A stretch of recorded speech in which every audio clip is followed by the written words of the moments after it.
Evan Walker, center, Bloomsdale Elementary. My name's Cliffley. I play tackle, and I'm to the St. Genevieve Elementary. Luke Goodwin, offensive guard, Virginia Elementary. Caleb Roth, right guard, Sacred Heart. Clayton Kyler, offensive tackle, St. John Elementary. Connor Lawrence, offensive line, St. Joseph Elementary. Logan Gett, quarterback, St. Joseph Elementary. Bryce Trollinger, wide receiver, Valley Catholic Elementary. Brett Beezer, wide receiver, Weingarten, Missouri. Zach Barr, running back, St. John Elementary. Seth Sievers, quarterback, St. Agnes. Peyton Matthews, wide receiver, Valley Catholic Elementary.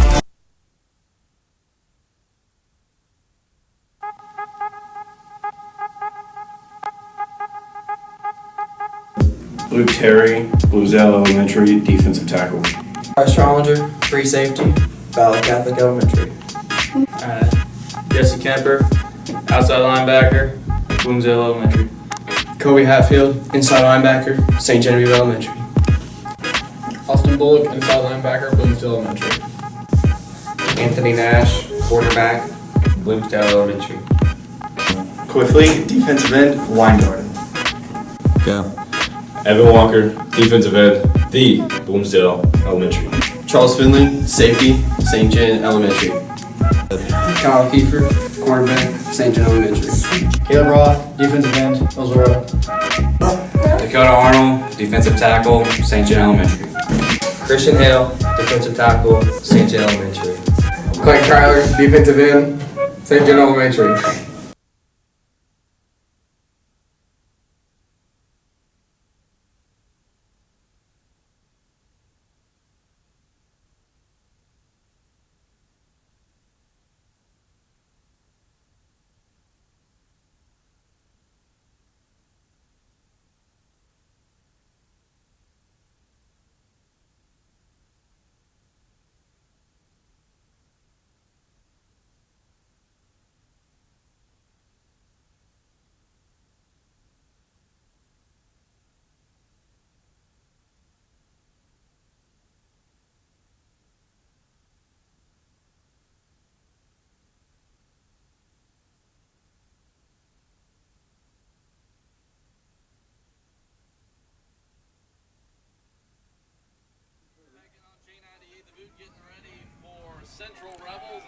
All of them?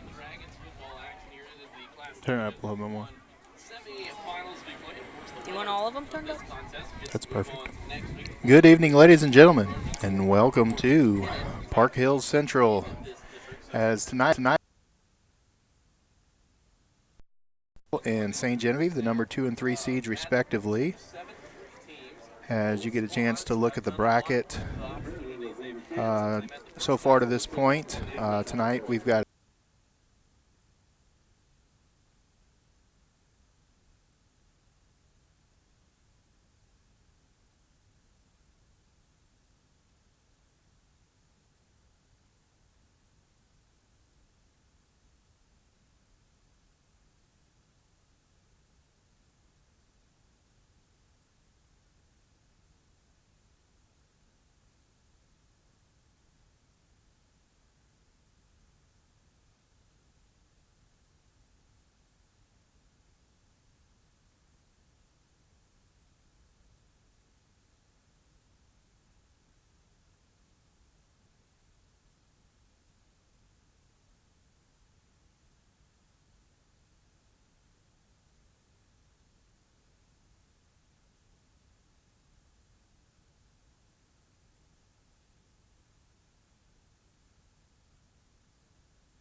Check, check. We are good. Sorry about that. We had it muted. But we are live just to get you caught up on that first possession. St. John really tried to spread Central out, gave them a little different look than they saw the first time around. Started in the two-back set, spread them out, got two good gainers on the first two plays, and now Central, after stopping them on 3rd and short, has taken over. And it is a run by Welch, and he is stopped after a gain of about 7 after an initial loss of 2 on the first play. And that's going to bring up 3rd down and 5, excuse me, from the 50-yard line. Sorry about that.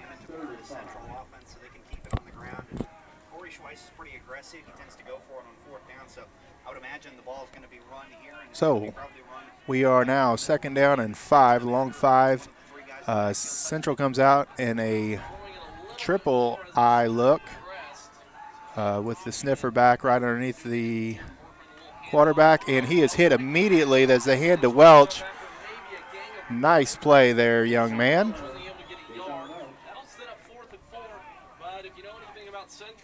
And that's a stop right at the line of scrimmage. That's Christian Hale in there early in the game on 3rd down. It's 4th down. And that's going to bring up a 4th down, and it looks like Central's going to elect to pull their punting unit out on the play as St. John sends back Caden Fly to return this punt. Caden got his first action last week.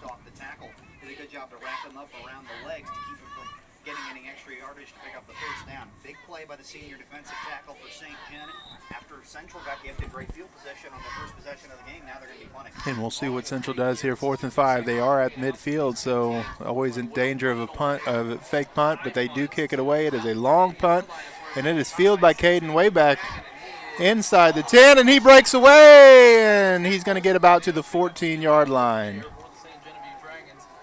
Boy, he had some breathing room there for a minute. Looked like he was going to break it, but Central quick to recover.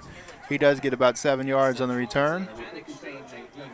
And St. John's going to take back over on their second drive of the game.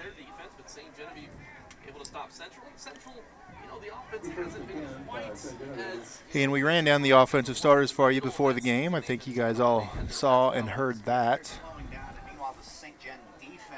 Logan Gack is going to you're going to see a little bit of one-back look. You're going to see some two-back look from him as well with Bryce Trollinger in the backfield along with Bullock. You'll also see some no-back. We saw all 3 of those in the first possession here tonight. So they're going to give Central a lot of looks. Central last time showed a lot of man-to-man coverage, and we'll see what they do tonight after having some game film with the two teams together as Logan decides to keep it on that triple option play, and he's going to get about 3 yards. And he's going to get to the 15-yard line, and that's going to bring up a 2nd down and 7.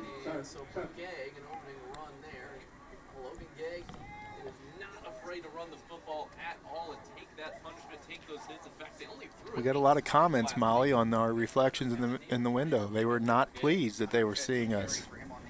Are we that ugly, I guess. We were just trying to stay as warm as we could for as long as we could, knowing we would take the window out eventually. But Logan back in the backfield by himself. He's going to sprint out to the left, and he throws this time. Nice throw on a dime to Zach Boyer. Zach Boyer is going to get ahead to about the 25-yard line, and that's a gain of about 10 yards, and that's going to bring up a 1st and 10 from the 25-yard line. Nice throw there as he rolled to the left, right-handed passer. It's always a tough throw, thrown against your body, and he put it right where it needed to be on the number, and Zach Boyer hauled it in. Nice job to get Logan Gegg on the run here on his first pass attempt. Just a quick little out route towards the sidelines, picks up the 1st down. And this time it looks like they're going to run a tight end and a wing over here to the right side, and they'll have Bullock to the left. And again, they're going to lead with Bullock, and Logan's going to take the run up the middle, and he's going to get about 4 yards, and that's going to bring up a 2nd and 6. Definite change in game plan here for the St. John offense. As last time you saw a lot of handoffs. You saw a lot of short pass attempts against the man coverage that were unsuccessful. This time they're going to use that extra blocker, and they're going to use Logan as a runner and try to exploit some of the things that Central showed on defense that as possible weaknesses using the numbers game. Coach White talked to me about 2-by-2 set here for St. John. Bryce Trollinger comes in motion. He comes all the way across, so now we have trips to the left.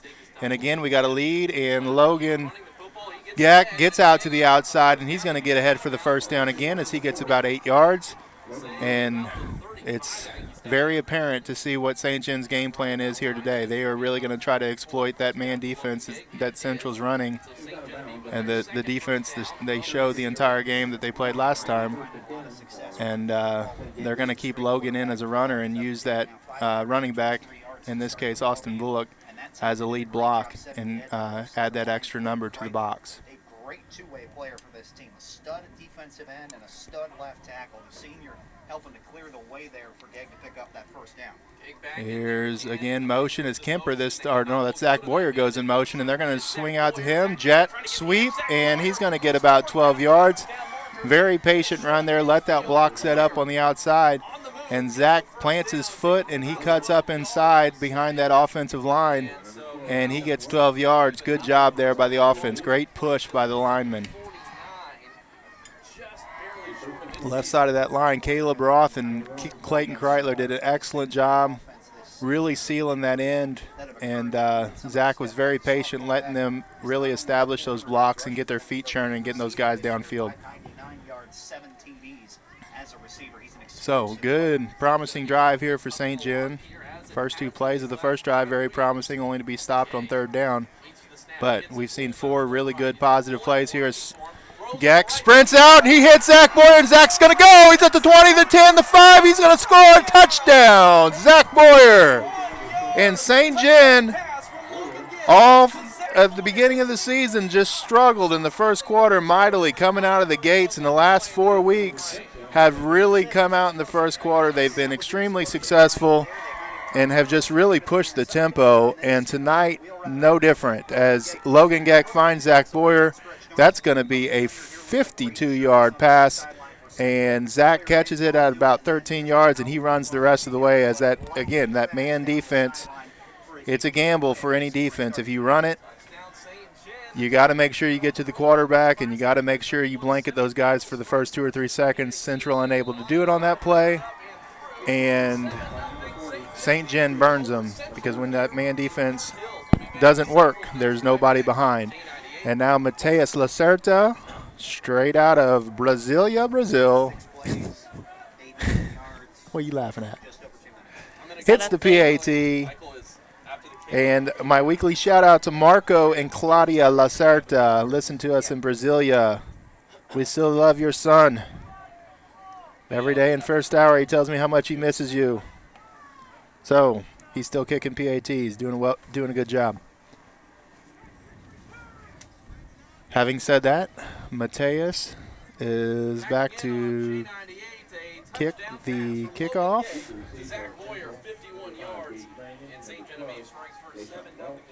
Mannion and Welch are back deep. I really look for them to probably try to keep it away from those two, put it on the ground, or a little pop kick, and there is the pop kick.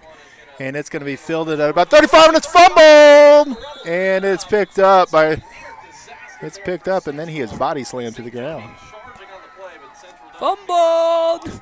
All right, I'm getting too excited for Molly, so I'm going to calm down. No, it was good.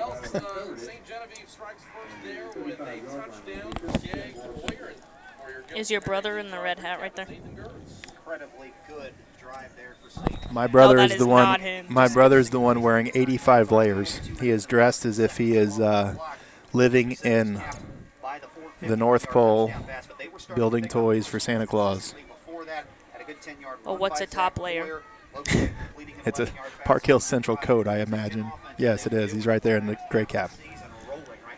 All right, so Central comes back in power I formation, split into the left. And there's a handoff to Welch. Welch is bottled up, and he is tackled. And this is the most aggressive St. John team we've seen against the Park Hills opponent in a long time. This was kind of a monkey on the back when you talk to the coaches. They really felt like they had the talent and they had the ability to play with Park Hills.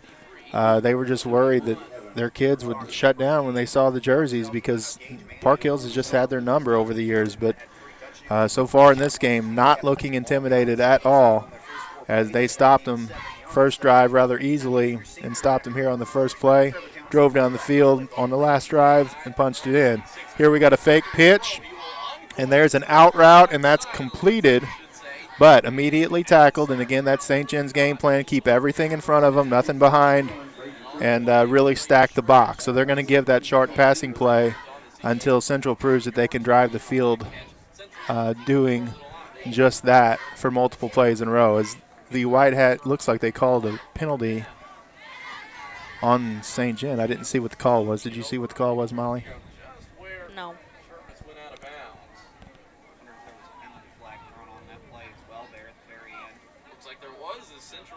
Looks like they're going to tack it on to the end of the play, so I don't know if it was a dead – I assume it was a dead ball. That's 15 yards from where he was tackled. So that must have been a dead ball personal foul penalty against St. John, and that is something they can ill afford. They've been so much better the last probably 5 games of just playing clean and not doing those silly things. You know, you can afford the holding penalties, you can afford a couple of the aggression penalties, but you can't afford those dead ball fouls. You can't afford those false starts and pre-snap fouls. So here's Welch again. He's going to get 3 yards as he's the oh, that was Mannion, sorry.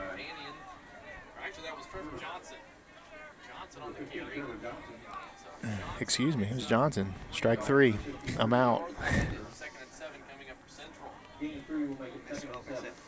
So Johnson's their 3rd leading rusher on the season. Mannion their 2nd leader. Welch is their leading rusher, and he actually just broke the school record last week for most rushing yards in a season for Central. So they're going to have their hands full, St. John's defense, tonight with that trio of running backs as they, again, go to the power I formation. They run a counter play, and he is stuffed. And that, again, is to Johnson, and he's going to lose a yard. They'll give him back to the line of scrimmage, and it's going to be 2nd down and 10. If St. John's going to want to pick their poison, I think Johnson would be the one of those 3 that they'd want to see get the most carries as possible. I'm really bad at math. I misspoke. I think we had a face mask penalty is what happened because there were 15 yards marked off after the end of that catch by Brayton Sherfus. However, now you have a short run by Johnson. And again, Central's going to go to that power I formation. They got to split in to the right, and they're going to throw it. Again, a single route receiver, and they're going to throw long, and he's there. He is dropped. Boy, it was well defended, and he just, I don't know if they didn't pick up the ball. Who is that? I can't see that far. On our team? Yeah. I think Seth. Sorry, my eyes are bad. That's Seth Siebert on coverage. He was right there. Would have been in position to make an interception, but I don't think he ever picked up the ball when he turned his head, and it ended up being dropped. Central's running this formation where they've got the split end out to the right, and they got their tight end lined up in the tackle position on the right. So both their eligible receivers are on the right side, but one is covered up, so their tight end is actually ineligible. And here we got another funky formation as they got 2 receivers on the line of scrimmage to the outside, and they're going to run a screen play, it looks like. Never mind, they're going to throw deep, and he's wide open. And it's going to be down to the 1-yard line. I am not quite sure that St. John was all confused. They had 2 receivers, both on the line of scrimmage on the far right side. They faked a screen and then ran the split end on the near side down deep, and he was wide open. St. John's defense was very confused, as was I. So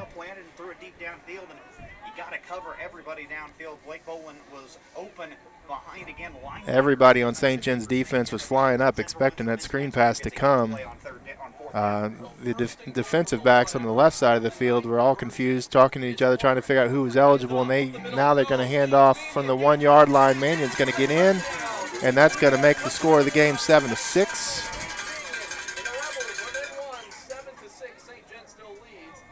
So a little trick formation there. Look at that. Then we got fireworks, Molly Barr. Oh, my God. Fireworks going off. Park Hills Central. And they're going to go for 2. They're going to get a free yard there as we get half the distance. Central has a very good field goal kicker. So a little shocking that they're going to go for 2 here, but trying to send a message to St. John. that they are still the top dog in this district/conference, and they're going to get a free yard there. We'll see if St. John's defense can stand stout here. Molly Barr, I'm hereby making you responsible for making sure we have fireworks at our next football game. It's your job. Probably not. You did ride out here with the superintendent of schools, so therefore you should have some weight. No, I didn't. And Mannion's going to be in almost untouched there. Good job by the Central offensive line, and they're going to go up 8-7 as these two offenses punch and counterpunch here in their second possessions. And there's 2 minutes left in the first quarter. It is Central 8, St. Genevieve 7. That'll give us time for our first commercial break. In 1963, Fleeg's Equipment was founded as a family-owned and operated business in St. Genevieve, where it remains to this day, selling exceptional equipment such as Case IH, Hustler Turf, Vermeer, Cub Cadet, Massey, and many more, helping with all your family and lawn needs. Service from the time you enter the door or pick up the phone is taken to heart. At Fleeg's Farm Equipment, we ask that you let our family serve your family. Go Dragons!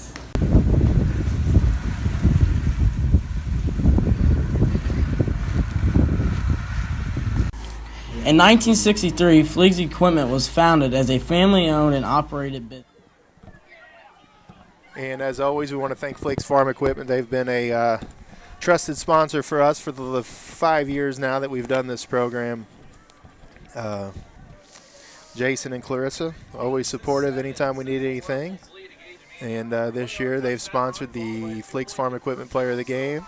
Gave us a lot of T-shirts in addition to the sponsorship, so we always appreciate their support of our high school athletes.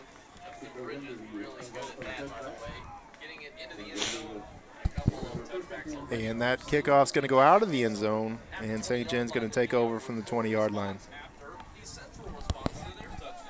7 plays, 65 yards, took about 3 minutes and 8 seconds. And how about we did get some free Buffalo Wild Wings earlier. If anybody's coming late to the game, they got Buffalo Wild Wings outside the front gate. Can't beat that. Molly Barr even got some. I was forced to get some. All right, I got doubles. Molly got my share. And we got 2 back set, and there's the fake, and Logan decides to keep it, and then he elects to pitch it out wide, and Central had all 3 options covered on that play, as Logan had no room. The dive back, Austin Bullock had no room, and Bryce Trollinger ended up getting the leftovers, and he had nowhere to go out there on the edge. And that's going to bring up 2nd down and 10. Central's seen this formation the last 2 weeks on film, so I'm sure they're probably well prepared for this look. St. John has had a lot of success on it against Brentwood and also last week against Fredericktown, but those teams were caught a little off guard with that look. And Zach Boyer goes in motion, and there's a quarterback run up off the left edge, and he's going to get about 5 yards. It's going to bring up a 3rd and 5. Again, good job by that offensive line, especially that left side of the offensive line, doing a good job. Luke Goodwin's in there now. Caleb Roth was in there earlier at left guard. Kreitler left tackle still. They're doing a really good job of moving that right side of the defensive line for Central. 2-by-2 look here for Central. Swing out, Bullock. Bullock catches it. He's got a lot of room out here. He's going to get up to the 30, to the 35, 40, 45 before he's finally wrestled out of bounds. Nice play there. And again, that's one of the weaknesses of that man-to-man defense is you have basically that running back that's forced to be covered by inside linebackers. Those linebackers a lot of times get caught in the wash, having to get through those offensive linemen. And in that case, that linebacker got caught up there with Coy Fleeg, the right tackle, and that left Austin Bullock all alone as his defender was trapped. And that forced the defensive backs to have to come up and make a play. And by the time they're able to get there in man coverage, they're 10, 15, 20 yards down the field as it was in that play. And there's the fake to the jet sweep, and Logan this time is going to come this way, as that's one of the first times tonight we saw him pick on the right side of that defensive line, or actually the left side of the defensive line, the offensive right side. And good gain there as Evan Walker centers there to lead. Coy Fleeg makes a good block on that play. And St. John continues to move the ball on the ground here. 2nd down and 4. From close to midfield here for St. John as they look to the sidelines for a play. New formation we're seeing here. 4 receivers here to the left side. Somebody's going to be covered up. Looks like Bryce Trollinger's covered up. He's the 3rd guy from the outside. He is not eligible to catch a pass as they started to motion out Bullock to the left, but the horn blows, and that's the end of the first quarter. And my guess is St. John coaching staff probably knew that was going to be the end of the first quarter, and they're just giving Central something to talk about on the sideline, and they'll probably come back out with their base offense. But as for now, the end of the first quarter, Central leads by a score of 8-7. St. John on the move. Great football game up to this point, and we'll see you on the other side of this break. Potential is a proud supporter of all of our athletes and athletic programs. We hope that you don't have to come see us throughout your season, but understand that when you do, it is our job to get you back on the field or court as soon as possible.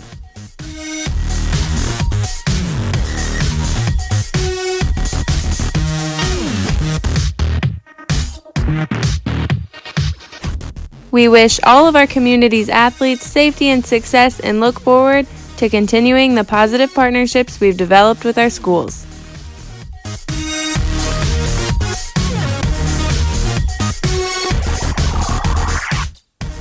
Good luck and good health to all of our athletes tonight and going forward.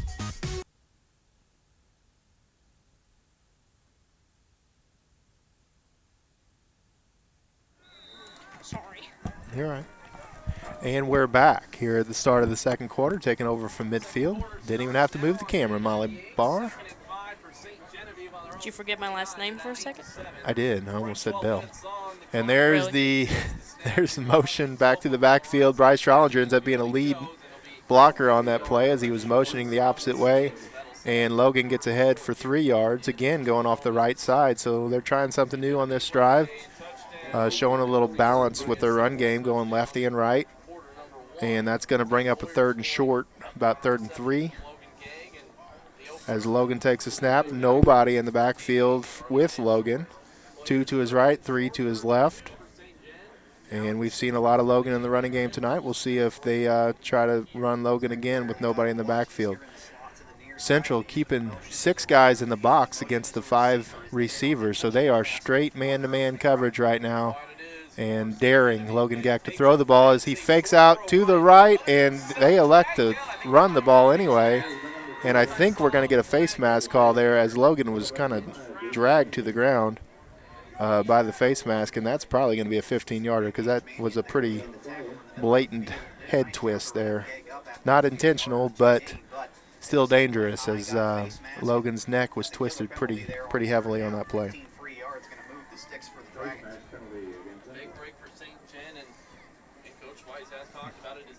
You wonder if they see that look again.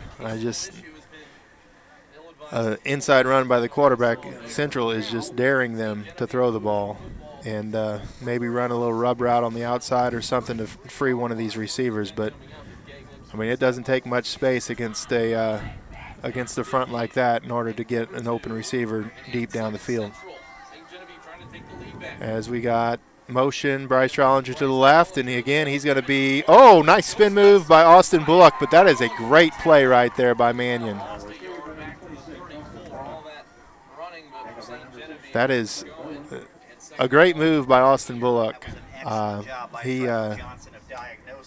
He stuck his foot in the ground and he spun, and it looked like he had room, but that was actually Johnson again, as their numbers look very similar. But he had him going one way, and Austin dug his foot, planted, went the other way, and Johnson stayed with him. And this time, Logan looking to pass, gets flushed out of the pocket, runs to his left, and he's chased down again. So we are moving the wrong direction here as St. John's lost yardage on the last 2 plays, and it's going to be 3rd down and 17 from the 40-yard line. This has been a heck of a series of plays for the Central defense. First Johnson diagnosing the option game, and then Jason Pyatt, tremendously talented young sophomore, coming off the edge. He's a great pass rusher, already a big dude despite just his second year in high school football. And Logan out of the gun. Bryce Trollinger motions back behind, and they're going to reverse it with Zach Boyer. Zach gets around the edge, and he breaks a couple tackles, and he's going to get it in range where it's going to be a decision time for our St. John coaching staff. Going to be about 3rd and 9, and they're right at about the 32-yard line going in. So if you punt here, the most you can do is gain 31 yards. Very unlikely to do that. They got the scrum punt look. They could line up in that scrum punt look and run a play out of it. They could be safe and try to punt them and pin them deep, or they could just run a base offensive play, and that looks exactly like what they're going to try to do here. As we got a 2-by-2 formation. They snap to Logan, and they're going to run a pump and go, and it is deep down the sideline, and that's caught by Zach Boyer, and it's a touchdown. St. John. Perfect ball, perfect route, good pump fake, great protection by the offensive line, and a well-executed touchdown there from Logan Geck to Zach Boyer, and that's his 2nd touchdown of the game. And Mateus, oh no, they're going to go for 2, trying to get that 2-point back. And they're going to run a 2-by-2 formation, it looks like. They're going to have to burn a timeout. That might be a costly timeout there for St. John.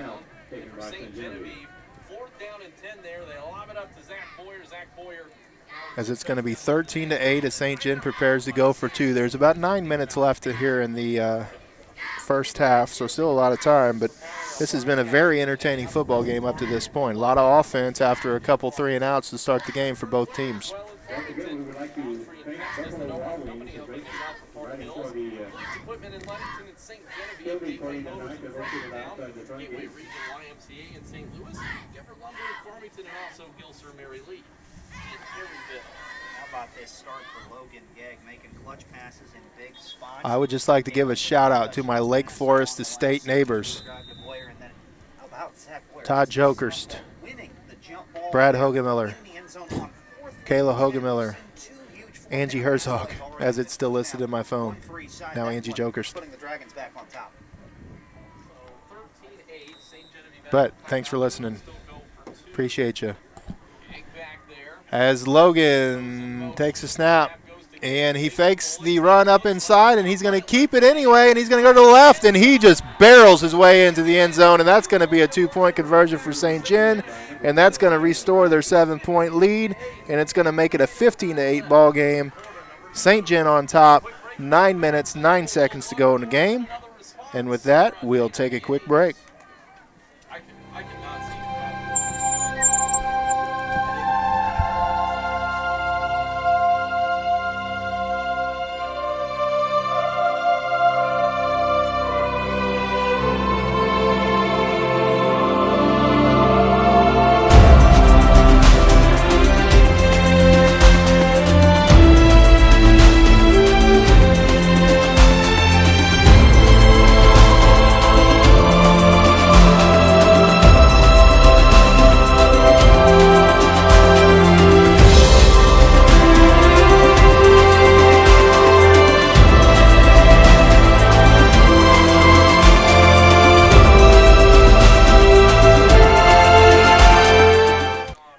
Kickoff by Mateus, and it's going to be taken about the 22-yard line and 32-yard line, excuse me, up to the 46-yard line.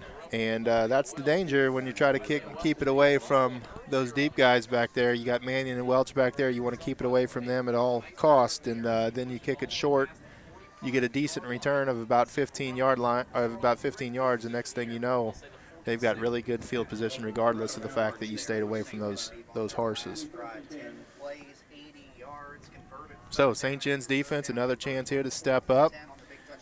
protect this lead. They were unable to do it last time, but we'll see what we can do this time as Central comes out in a power eye look. Power eye to the right, and there is a handoff to the fullback. The fullback bounces, and he's going to, oh, the turf monster gets Mannion, and that looked for sure like it was going to be a 55-yard touchdown run, and instead it's going to be a good gain of about 15 yards, but, sorry, 25 yards. But definitely something that when they watch film, they're going to wonder what in the heck happened to Mannion, because it sure looked like he was out of sight for the defense. Same formation here for Central, and this time they handed the power back, and good play there. Evan Walker just knifes. Oh, where'd that come from? Evan Walker knifes through the defense, or through the offensive line, gets him 2 yards in the backfield, and there's a flag thrown here by the side judge. Looks like another dead ball foul on Central. So that's going to be second down. They're going to lose the down because it was after the play.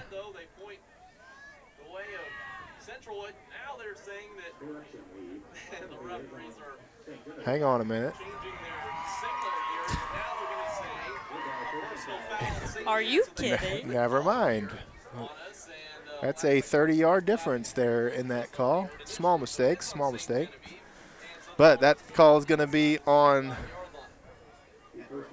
St. Genevieve. I did not see what happened. Did you see what happened, Molly? No. It was that flag came in well after the play. It looked like everybody was standing around. I don't know if somebody said something or what. It didn't look like any sort of extracurricular activity in terms of physical activity. So either way, it's 1st and 10 for Central. Now at St. Jen's 23-yard line going in, and they got power I formation again as they hand again to Johnson, who's going to get about 5 yards on the carry. And that's going to bring up 2nd and medium for Central as they're moving the ball down the field after a decent kickoff return and a good run and a bad penalty by St. John.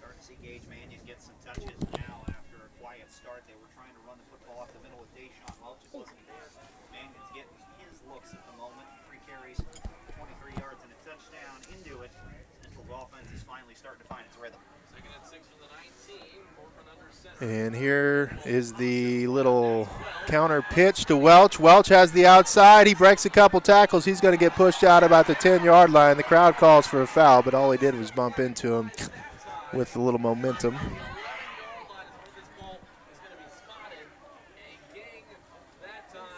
And you thought our fans were rambunctious, Molly. They're so mad.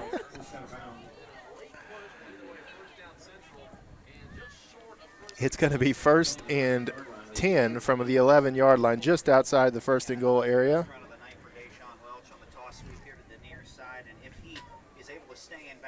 Show him the broadcast.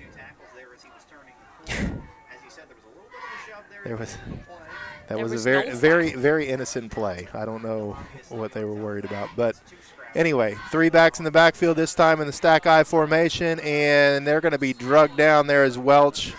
After a gain of maybe 1, and that's going to bring up about a 2nd and 9, maybe 2nd and 10, as St. John's defensive line really looked good on that play.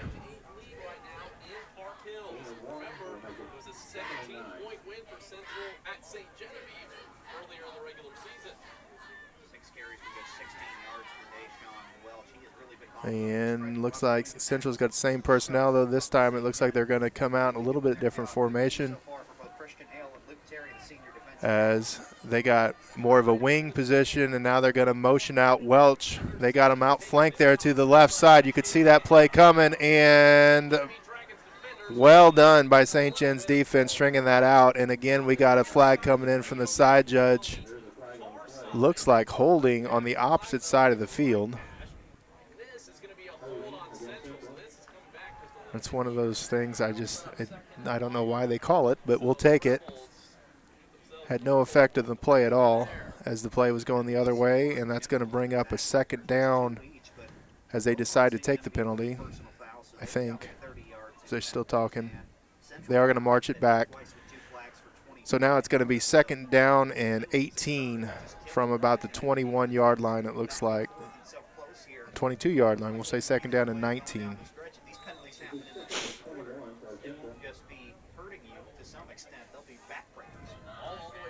And now they're going to go back to same formation they ran last time. Got a little wing set to the left side.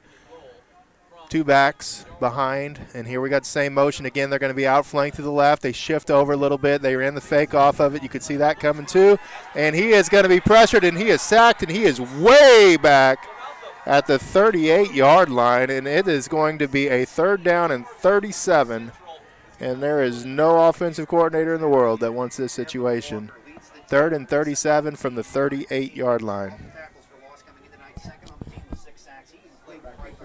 You could see they were trying to set that play up.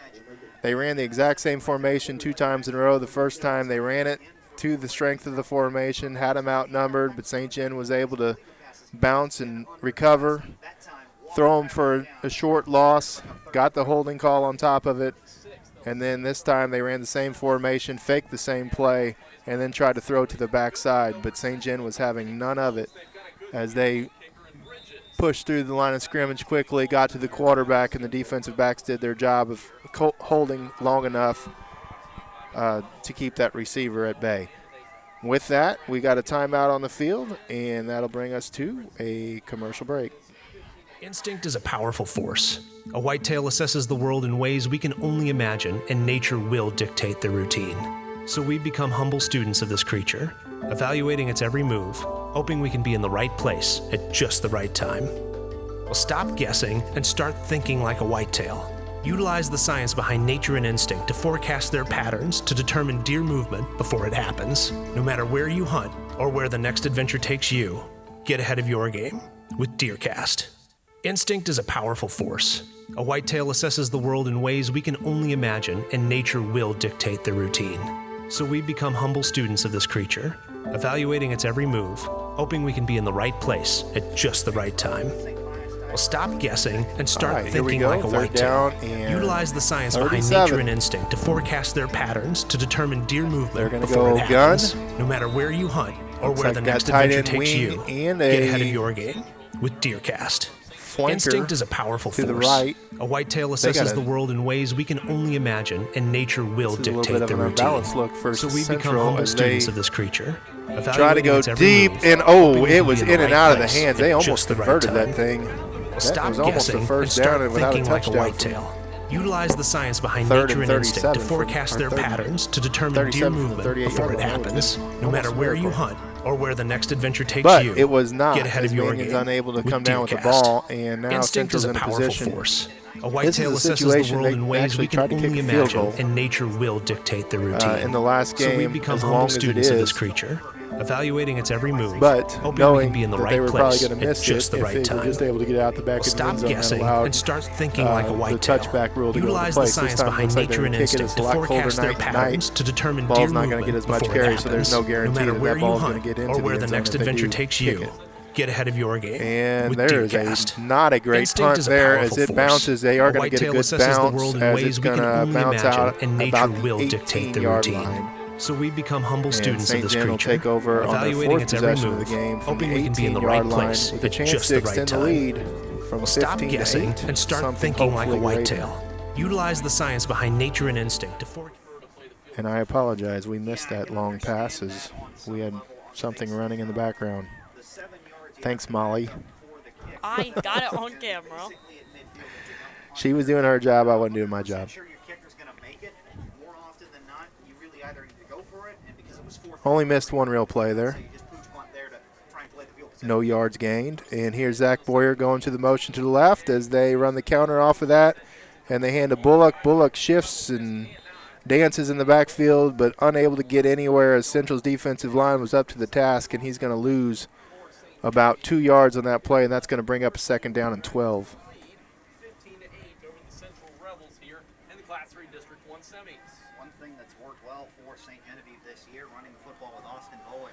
My niece just told me to shut the camera or shut the commercial off because she's tired of looking at the same dang deer. Sorry about that. Did she say dang? She said dang. D-A-N-G is how she spelled it. And there's motion and little counter play. Logan Geck keeps it. He's going to get about 4 yards. That's going to bring up a 3rd down and 8. Yeah, I like the jet sweep motion that they have. Man, I missed one play. I got 30 messages, Molly. You're popular. That's good. At least people are watching, you know. Literally, it said, I know I got 28 messages because I opened 2 of them. Sorry. I apologize. Logan back, out of gun. Bullock to his right. And he looks to throw. He throws out to the right as they got a screen set up. Looks like Jesse Kemper. Jesse Kemper pushing the pile. He's still moving forward. They blow the whistle anyway. He would have been short either way, but they did cheat him out of a yard or 2 there. And that's probably going to bring up a 4th and 2. And we'll see what St. John wants to do here. They look like they're going to line up and at least look like they're going to go for it. There's about 3 minutes left here in the first half, so this is not a situation where you want to give this kind of field position up by a touchdown. But if you want to try to get the defense to jump, maybe take a chance, you probably got 2 timeouts that you're not going to use if you punt the ball away. So this is maybe an opportunity where they can do a hard count, call a timeout, and that looks like it might be what they're going to do. Or they might just do a little punt here too. If nothing else, he punts it away. Good line drive kick, and that's going to get some roll. And what that did there, that really forced Central into a situation where they couldn't call a timeout because they weren't sure that St. John wasn't going to go for it. You don't want to call a timeout and then give them a 1st down and then they have that extra time. So they forced that extra 30 seconds off the clock, brought up the punt returner. Logan was able to punt it away with no returner back and ended up getting a roll and getting a net of about 52 yards on that punt. So well played there by Coach Kenny White and the St. Genevieve special teams. So 2:32 here to go in the first half. Central takes over. Long way to go. They have 1 timeout remaining here in the first half. And they're not the type of offense that usually you see a quick strike with unless they get it from this guy right here as they pitch out to Welch. Welch tries to get the boundary, but he's unable to get outside as St. John strings it out and pulls him down for looks like a loss of 1 yard on the play.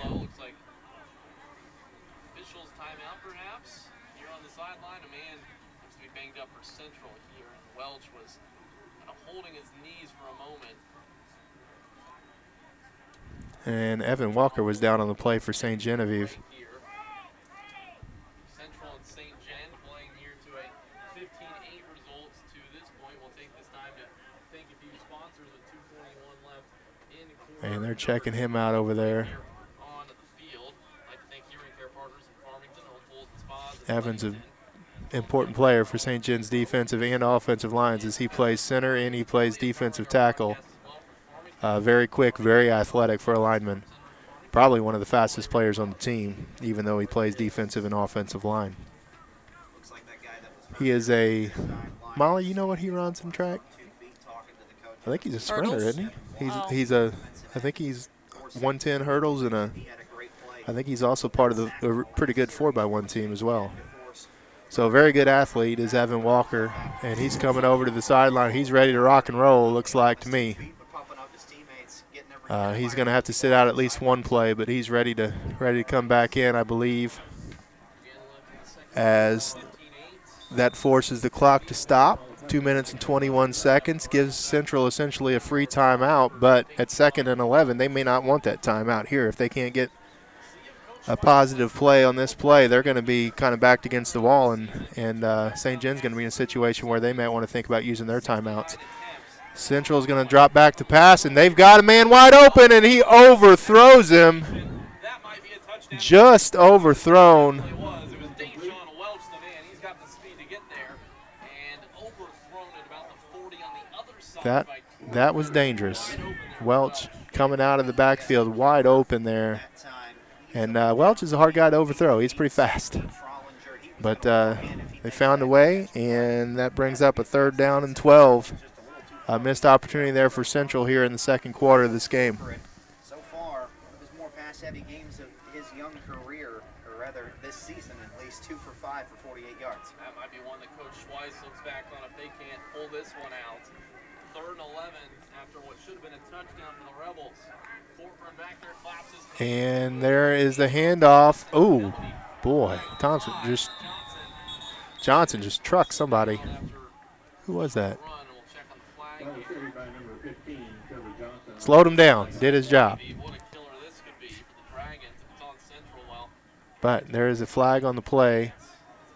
And it is a illegal formation, it looks like, on Central. They're going to decline that. That's going to bring up a 3rd and 11. And that's going to force Central into a punt as Caden Fly, the freshman, goes back to receive the punt. With 2 minutes and 10 seconds left in the game. Again, Caden playing so deep. Come on up, young man. There you go. Well done, and the clock stops after that penalty with 2:10, so you can preserve all 3 of your timeouts if you're St. Jen. Central does have a good kicking game, but and it's up in the air. It's a spiral, and it's caught, and he is hit immediately, but good job securing that catch, young man, as Caden Fly took a lick, but gets right back up, and he gives his team good field position. That's so much better than letting that ball hit the ground, usually getting about a 10 to 15-yard roll.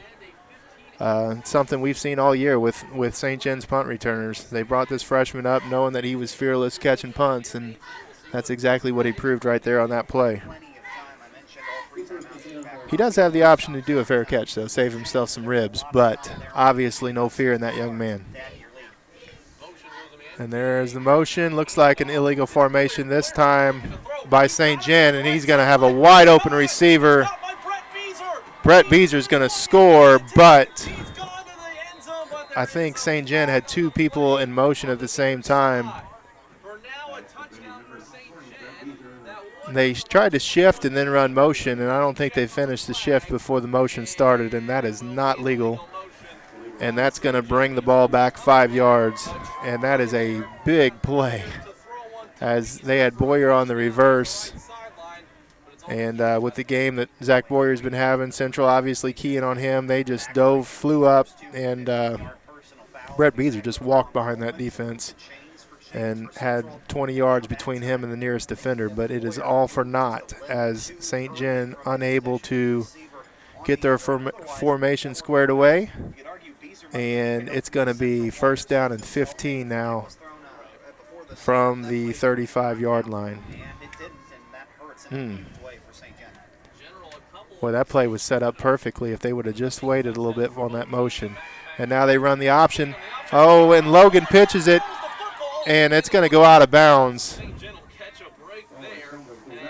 Boy, Logan was 3 yards ahead of the line of scrimmage before he ever had to pitch. He had a lot of room there, and they kept their pitch relationship, but at the last minute, as they started to run out of room, that pitch relationship closed, and Logan still decided to pitch it anyway, and Austin was unable to pull it in from such a close distance.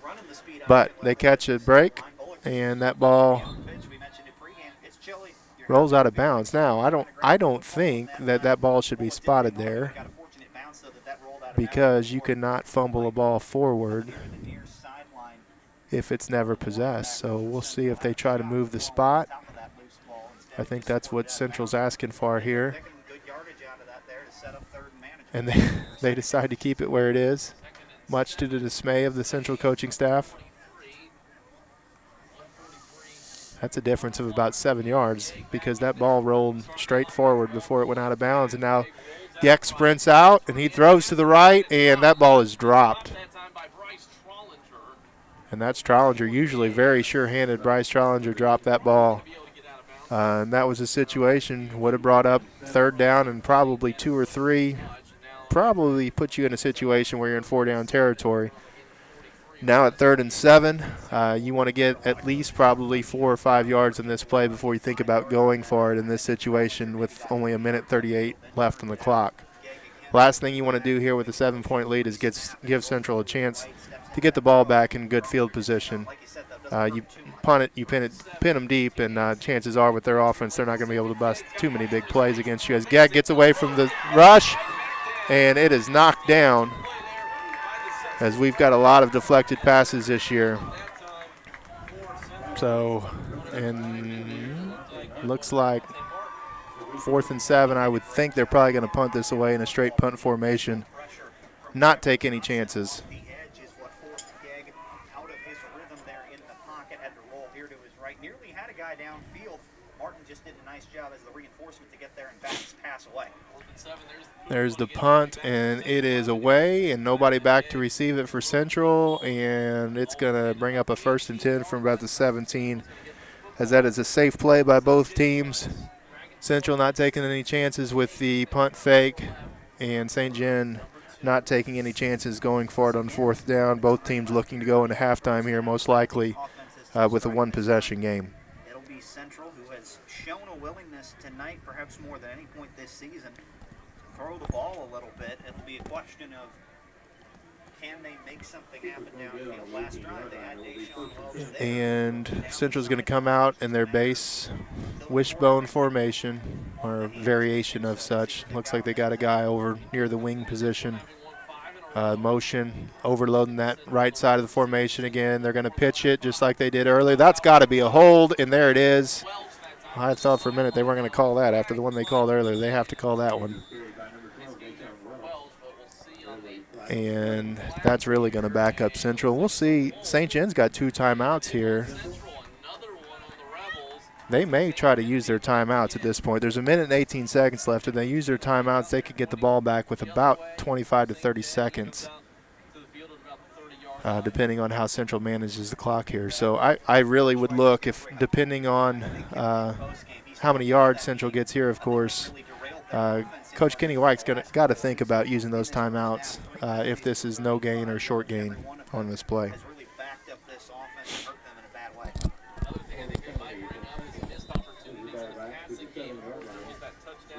Deshaun Welch, so it should have been, but it was an overthrow there from Brenda Welch on that last drive. That's something I'm sure I'll bring up too, depending on the result of this. And Central out of the gun now.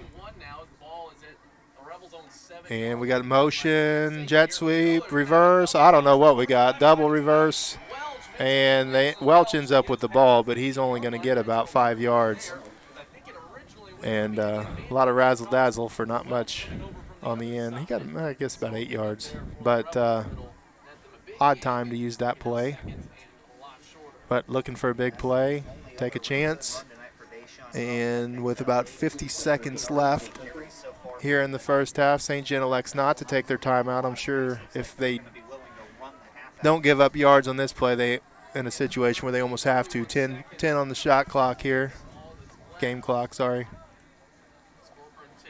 And this time outside to Welch. Welch gets a big gainer, and he's going to get all the way up to the 35. That's going to be a first down, and that's going to bring the clock down to 30. The clock's going to stop automatically with the first down. There is a Central injury on the play. That's Welch. That would be a huge loss for Central, but it looks like he's okay. He's going to stay in the game with no stoppage of the clock.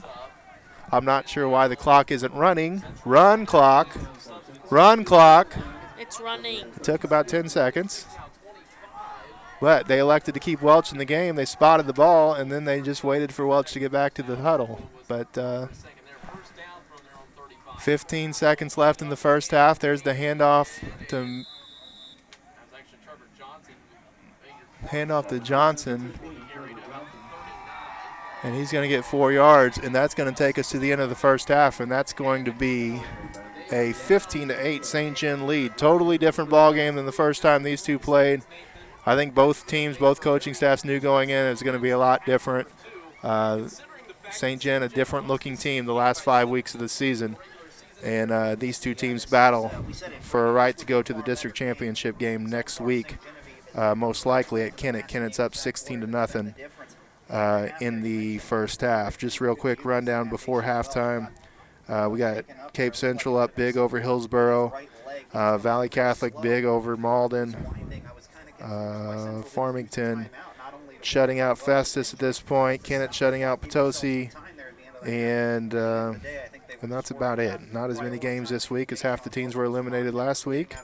And with that, we will gather and compile some stats for you, and we will be back before the start of the second half. You've been watching St. John Dragon football on SG Dragon TV.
And we're back here at Park Hill Central.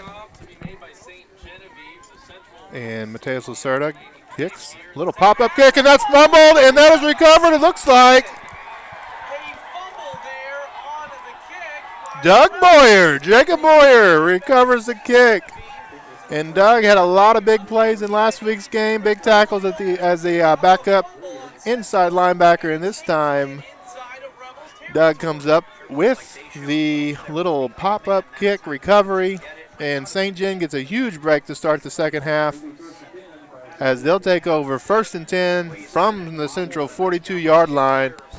And this is a huge possession right now. If St. John can score here, go up by 2 possessions, that's going to make an offense like Central really have to work to get back into and to win this game. Zach Boyer goes in motion, little counter play. Logan decides to keep, and he's going to get about 3 yards, and that's going to bring up a 2nd down and 7. As St. John gets a little deeper into Central territory. Same type of motion that we saw in the first half a lot, sending those inside receivers, either Boyer or Trollinger, into the backfield, going from a 1-back set to a 2-back set. Gives them a lot of versatility, a lot of options as offensive play callers.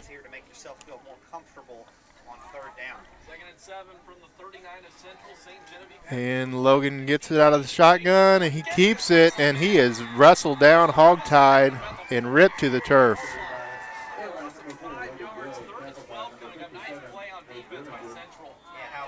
Grimminger with the tackle, and that was a heck of a play there as somebody up front missed a block on that one.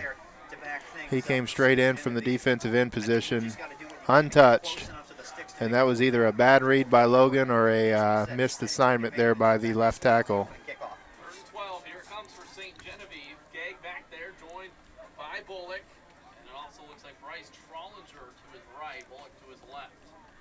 Gag. 2-back set here, and there is a false start. They had Kemper.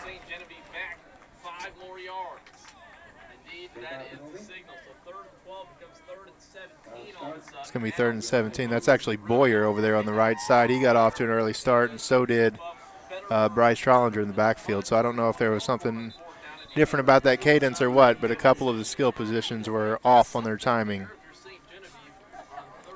And what started as an incredibly promising start to this second half has quickly become somewhat of a problem here at 3rd and 17 from near midfield.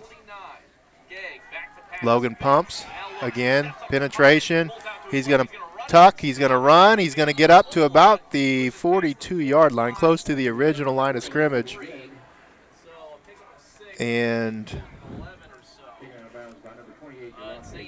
that's probably going to bring up a punting situation, but in this area of the field, you always have the option to go for it. We'll see what St. John elects to do here. They're going to run that scrum punt formation. He's a little deeper in the backfield, so he does have the option to punt. There it is. You can see that coming. And Bullock has the ball now, and he cuts back. He's got a lot of space. He might get the first down on this. Boy, he's going to be close. I think he's going to be a little bit short. That was an interesting looking play there as the defense is coming on the field. But basically they did a no play call, try to get him to jump offside. They didn't jump. Logan looked like he was looking to the sideline, took a couple steps, basically qualified as a motion man. Austin Bullock stayed back there in the backfield. Direct snap to him. And there was nowhere for him to go on the strong side of the field. But then he cut back to the weak side, had some space, but gets about 7 of the 8 yards needed, and Central's going to take back over on downs. We do want to make a correction on in the first half. That was actually Jesse Kemper on the second touchdown, not Zach Boyer. The numbers 5 and 6 on these jerseys, the way they tuck into their shoulder pads on the front of their jerseys, it is really difficult to tell the difference between those two numbers. So we apologize to Jesse. That was his touchdown. It was a 46-yard touchdown catch for Jesse in that second quarter. Here's a pick. And Central throws right into that man-deep coverage. And It looked like he had, in the cover 11, it looked like he had his man beat underneath, but that's the design of that coverage. Let that guy beat you deep because you know you have help. And Bryce Trollinger was just out there playing center field, and that ball came right to him. So, poor read there by Central, and St. John capitalizes, and we're back in business here with the St. John offense. We'll see what we can do here. Hopefully we don't shoot ourselves in the foot with penalties or botched plays like we did on the last drive.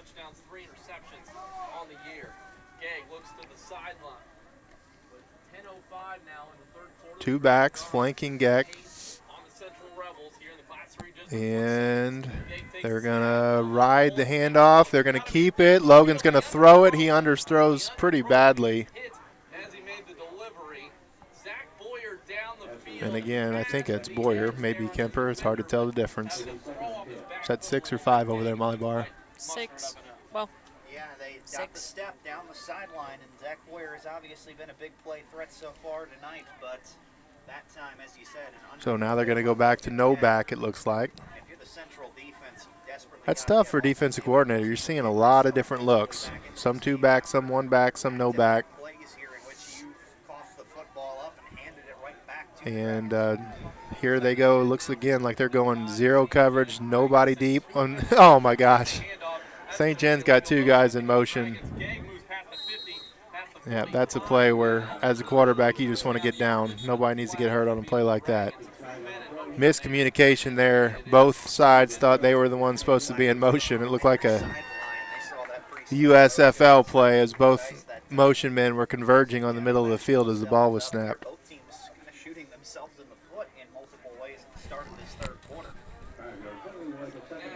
Boy, that was ugly. That's the kind of play you might see in a jamboree as opposed to a second round of district.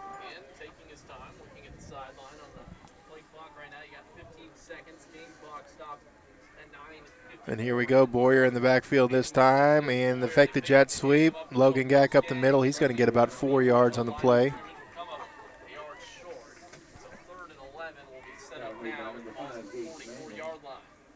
Talked about this in the second quarter. They're starting to use Boyer in motion, basically.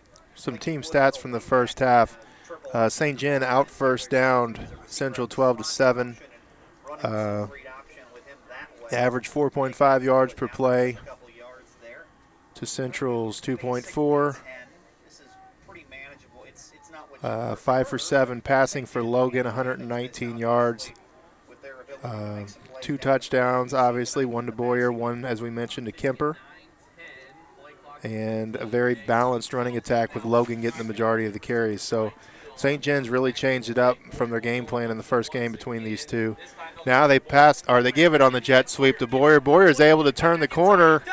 He buries his shoulder, and he gets about 7 yards after contact, and that's going to get him past the first down marker, and that's going to bring up the 1st and 10 for St. Genevieve.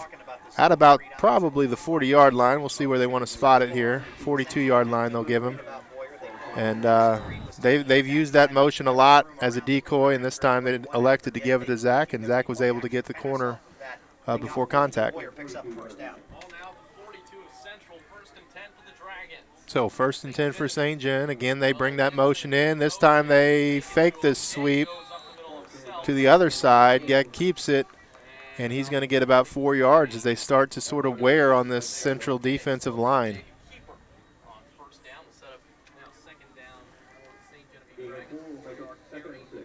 Real quick, we want to congratulate our volleyball team who won the district championship last week. Unfortunately, they were unable to win the sectional game against Windsor. Windsor went on to win the sectional, and they're playing in the Final Four today. They have not had a good day in the Final Four, as they're up against a very stout competition up there.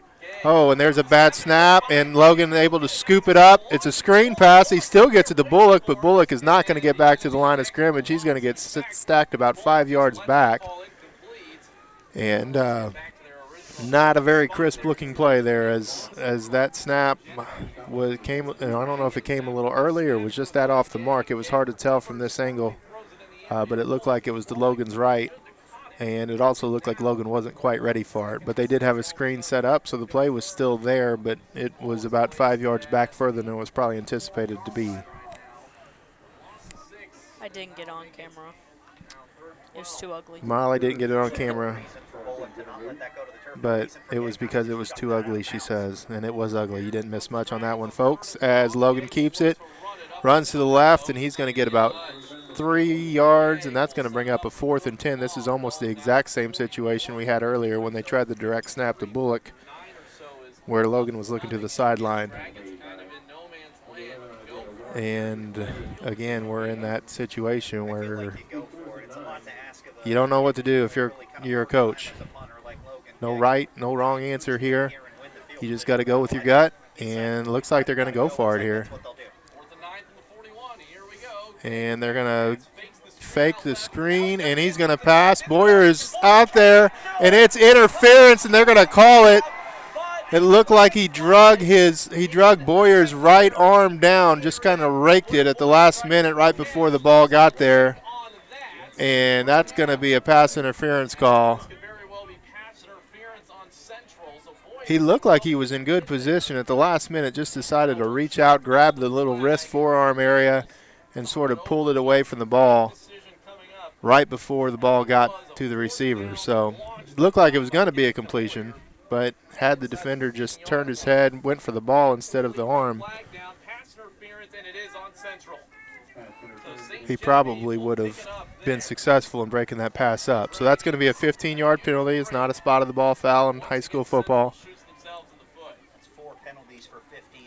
So that's going to take them about to the 26, it looks like, maybe. See where they spot it. They're going to give him the 25. I didn't touch him, but there was a little bit of a shove there. And Zach Boyer maybe helped out a little bit by falling down, trying to reach out to grab that. So 1st and 10 from the 25. Again, huge drive here for St. John, looking to go up 2 scores. Winner of this game looks like they're going to go down. They're going to have to face Kennett next Friday night. Long drive for whoever wins this game to go down there and face a really stout Kennett team that we saw earlier this year. Logan Geck up the middle for 4 yards. It's going to bring up a 2nd and 6 as they continue to pound the interior defensive line of this Central Rebel team and just trying to wear them out. And this is what we've seen Central try to do to St. John for years upon years upon years, and now St. John's kind of turning the tables on them as their offensive line has really gelled the last 5 weeks. They're playing so much better, getting hat on a hat, really moving the line of scrimmage and controlling the line here tonight.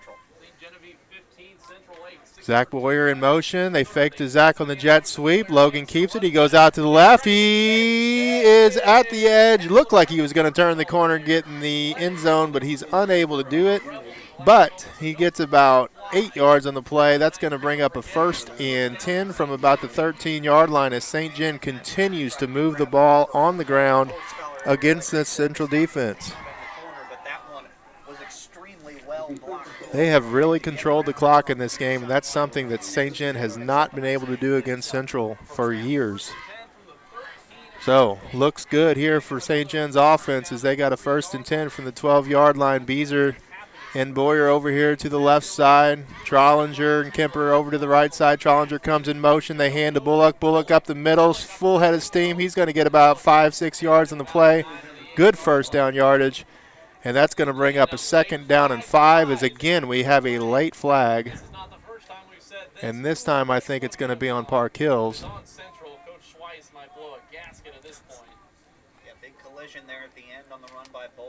We'll see what it is. Still talking, still talking.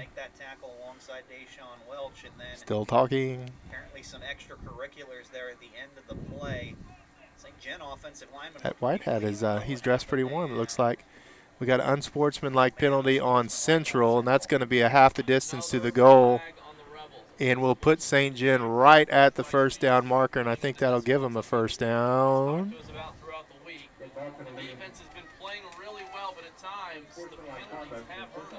It will.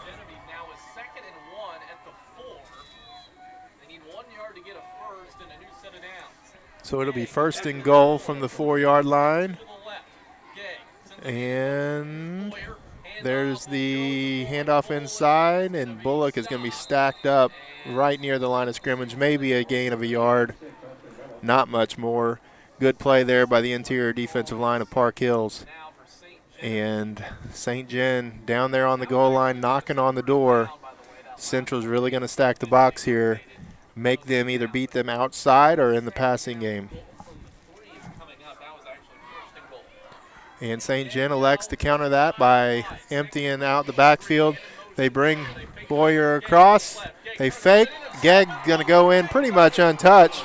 And that's a touchdown, and that's going to bring the game to 21-8 as St. John's going to bring in their PAT unit here. Mateus Lacerta in to kick the PAT, trying to make it a 22-8 ball game. St. John on top.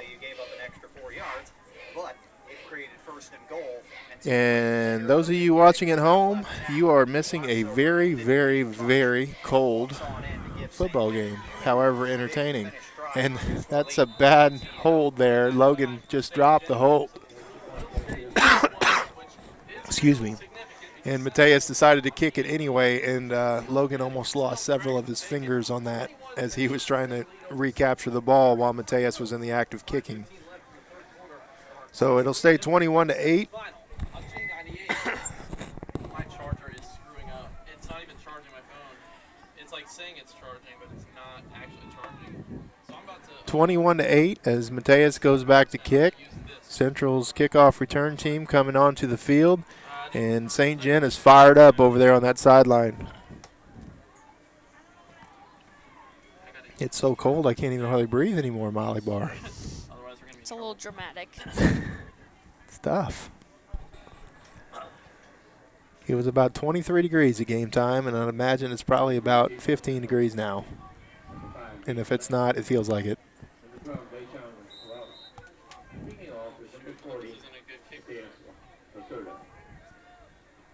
And there's a little pop-up kick. This resulted in a fumble last time. Another great play by Doug Boyer. Jacob got down there quick as soon as he caught it, made the tackle.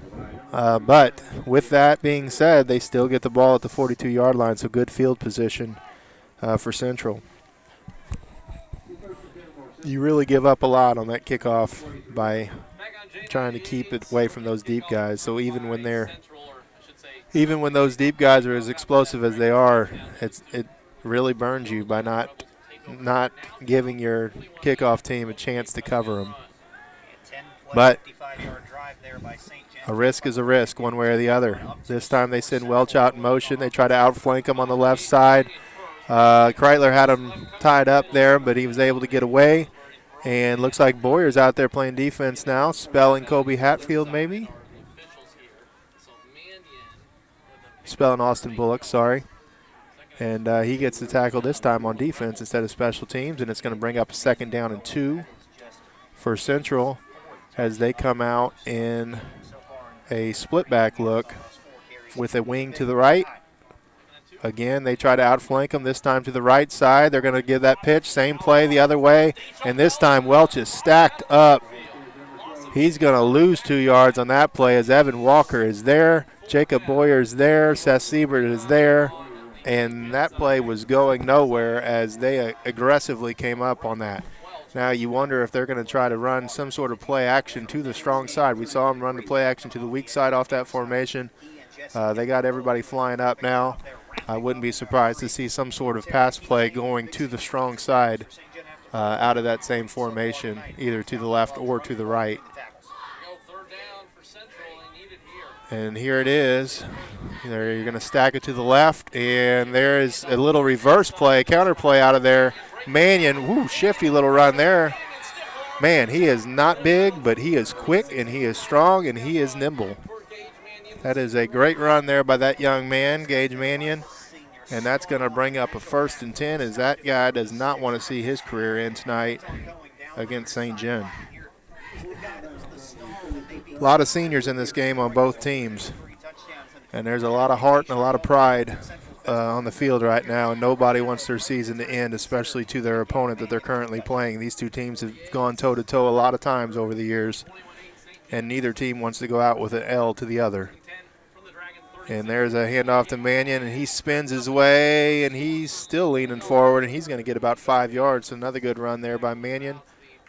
And Central's offensive line starting to get a little bit of push on St. John's defensive line. So you're starting to see the tide turn a little bit as far as the physicality goes.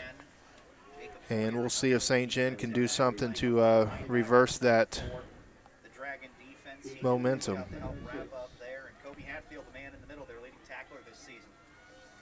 Second and 6, 3:15 left in the third now. Corcoran takes the snap. Again, it's a handoff. And they're giving it to Mannion again. They're riding that horse while he's hot. And he gets about 3 yards, and that's going to bring up about a 3rd and 2. No doubt, 2-possession game here. This is definitely a two-down situation. If they don't get it here on 3rd and 2, they're definitely going to go for it on 4th down. So St. John's going to have to come up big on 2 consecutive plays in order to kill this drive at this point of the field. There, we have that same formation again. Again, I would not be surprised if at some point we see, there's a dive option, veer option, sorry, and he's going to get there. But they almost missed that exchange. And was that a late flag? It was. Another late flag. Who's it on this time? So we've got another flag after the whistle, and this is going to be on St. John.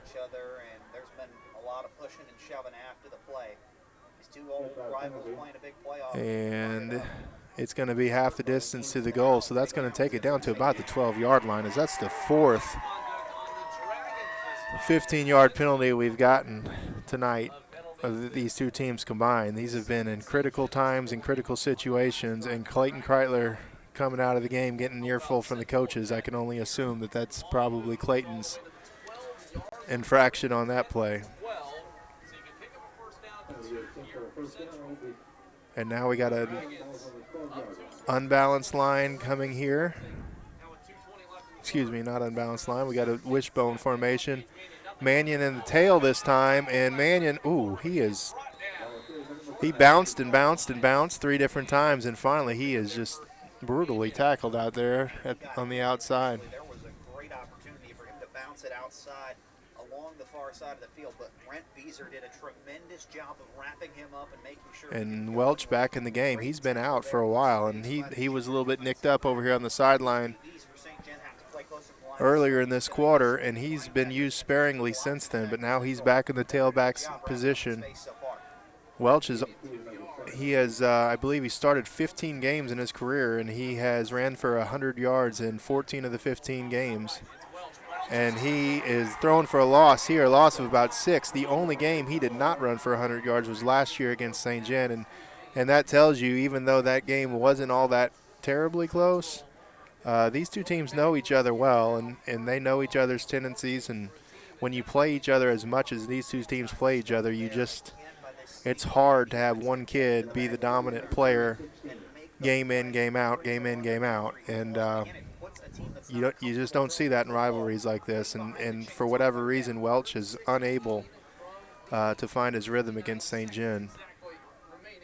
And again, part of that is familiarity and seeing each other so frequently and knowing what the other team is wanting to try to do. This time they're going to fake to Welch. They got a receiver wide open in the corner of the end zone. He throws it late, and it is dropped. It is incomplete, and it wasn't thrown on time, but it was right where it needed to be in the end, and it was just flat out dropped. They did get enough. There was enough time there to give the defense time to get their hands up near the ball, maybe interfering with the vision of the receiver, but that ball should have been caught by Bolin. He's got him for the TD. Even so, still put a pretty good pass in there. It was just not enough, and Bolin also couldn't hang on there in the back of the end zone. Big spot now, 4th and long. There's 41 seconds here to go in the third quarter, and now we got shotgun formation with 4th and 16, and they're going to run a little reverse pass here. Mannion looking to throw, and he gets him, and they were in position to make that play, and Siebert just never picked up the ball. Second time we saw that tonight, and Mannion, the senior, gets a touchdown pass as he throws into coverage, but 4th and 16, what are you going to do? You got to take a chance, and they took one, and the play was just not made there by St. John's defense, and catch was made by Central, and that's going to bring the score to 21-14, as Central now is going to go for the point after. They have a great kicker.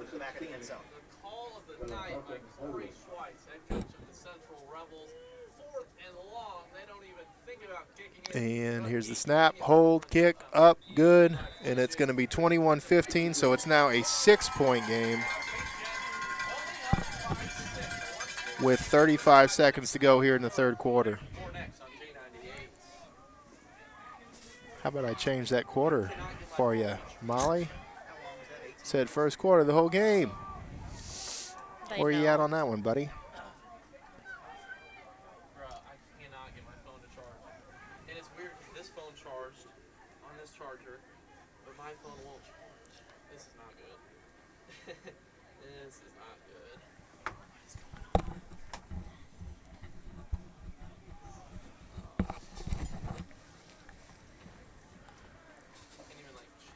So, here we are. What a game.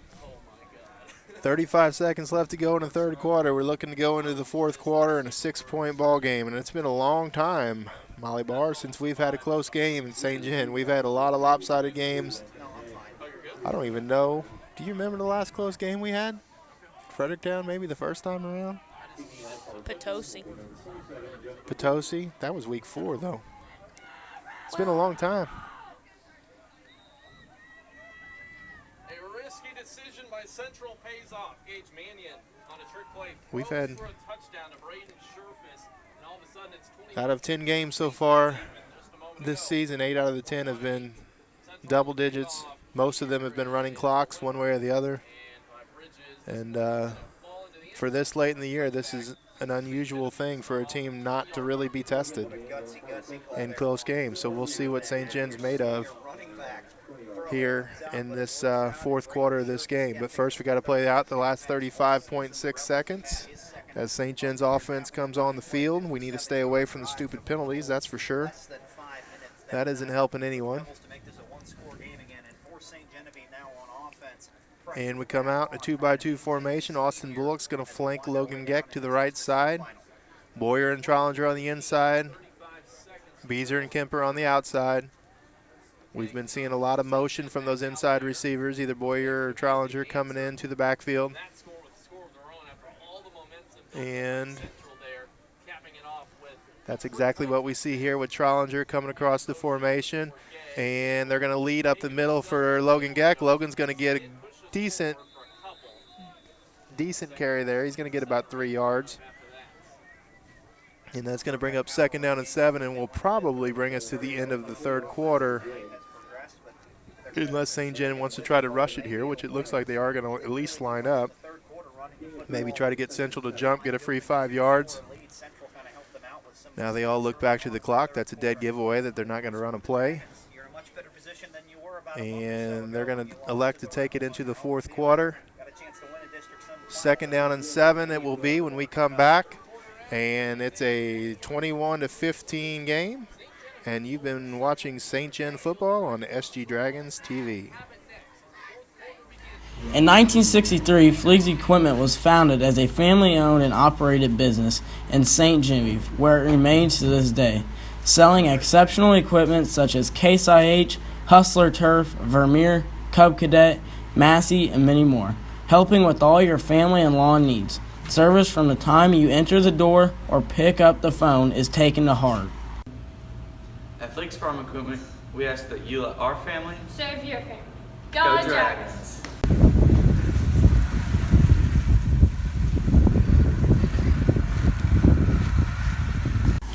In 1960.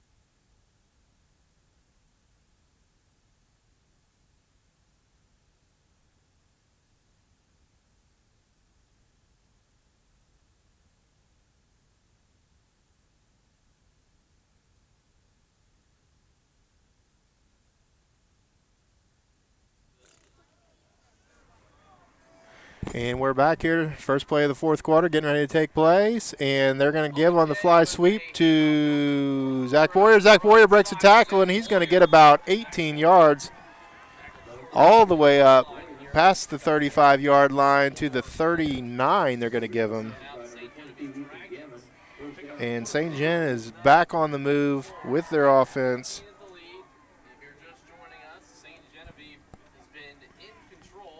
And they're getting ready to run another play. That motion has really been a killer for Central. They haven't had an answer for it all night. We haven't seen this much jet sweep all season, and they're showing a lot of it here tonight against this man coverage scheme that Central's been showing.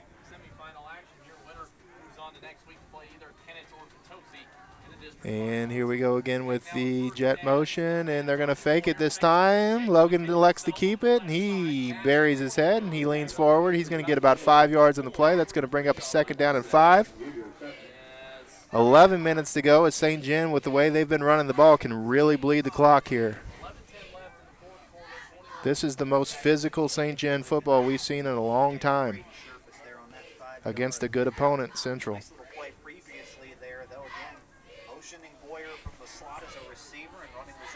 2-by-2 formation.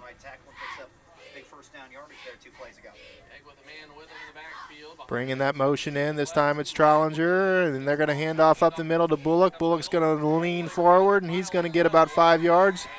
Just shy of the 1st down. That's going to bring up a 3rd down and 1. They continue to pound the ball. Dive plays with Bullock. Quarterback keepers with Gack. Counter trays with Gack. And then that jet sweep coming across the middle to either Trollinger and or Boyer. And they've just dominated this line of scrimmage throughout the course of this game. Up a score in a playoff game, start of the fourth quarter. This is what you want to do. Pound and ground the football, pick up 4 yards on every carry, keep moving the Here's the snap. Logan this time is going to keep it. He's going to get the 1st down, and he gets to midfield, and that's going to keep that clock moving. It'll stop until they set the chains, and then the play clock will run. And they're going to run another 30 seconds or so off of this clock, as it's going to go down to probably about 9.5 minutes before the ball is snapped again. With these new rules in high school football, 3-4 1st downs, and you can ice this game away if you get a little bit at a time, and that's exactly what St. Gen's been doing here in the second half. Trollinger in motion. They fake the handoff. Geck keeps it. Oh, and they fumble the ball. Geck, I don't know if he tried to pitch it, couldn't tell from this angle, or if it just came out of his hands, but that pitch relationship between quarterback and pitchback has just not been there tonight. 3 different times they've had either fumbles or near fumbles because of either bad pitches or bad pitch relationship. And this one's going to put them in a hole as they now give the ball to Central in St. Gen territory with a chance to tie and or take the lead with a touchdown and PAT. Falls on top of it. What a moment for the senior on his home field with his team down to score. Needing a big play, he makes it. Ball at the St. Genevieve 47-yard line. That's where Central starts this drive. 1st and 10, 9:31 left in the game. And we got motion out to the left, and there's that sweep to the left. And again, good job by the defense.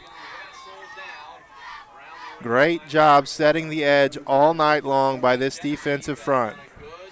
The defensive ends, the outside linebackers have done an excellent job in this game of not letting Welch get on the outside of them.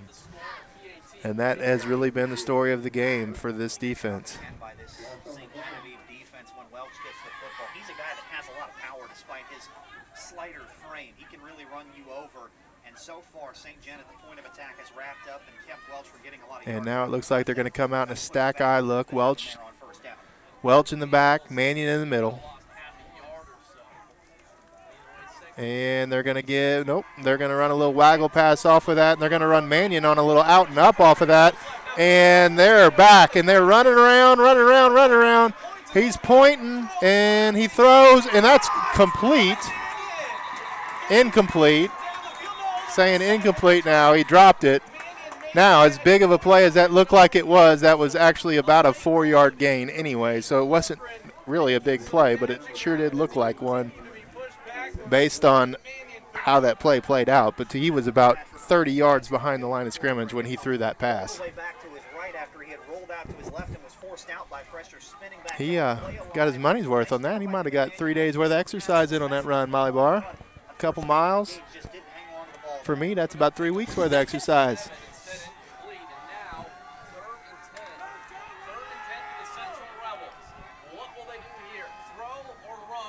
And here we go.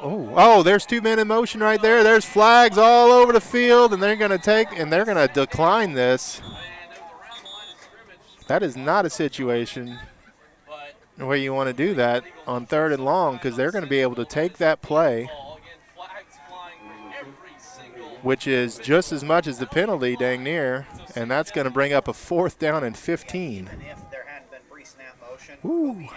Boy, that was needed some circus music on that one.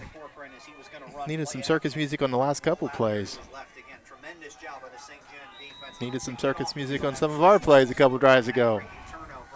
Maybe we should just play circus music in the background and be done with it. So Central's going to have to punt the ball away to a St. John offense that's really been moving the ball on the ground tonight here in the 4th quarter. And here's the punt. Fly back to return. He's going to call a fair catch this time. Oh, no. Oh, my gosh. That's going to be a touchdown. Holy cow.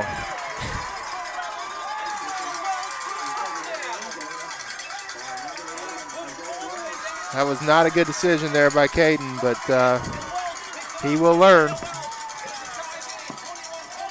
He's got a bright future ahead of him, but that was a costly error on that play.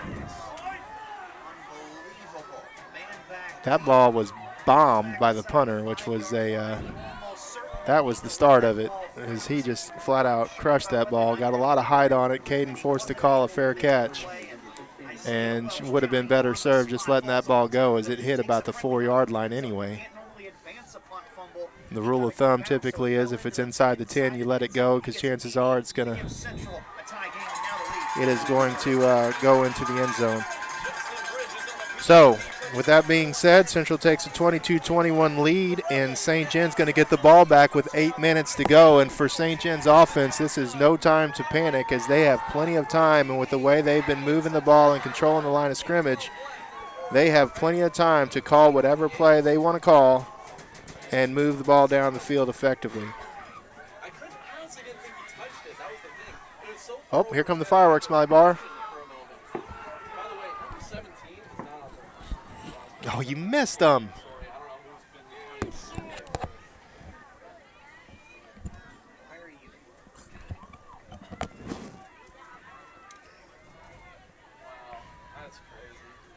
So here we are, 2nd round district game. 2nd seeded Central Rebels, 3rd seeded St. John Dragons.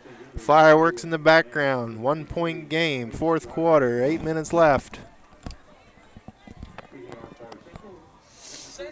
What a Friday night here at Park Hills, minus the 0-degree wind chill. Shut up. You don't think it's a 0-degree wind chill? I bet it's close. Although there's no wind, so probably not.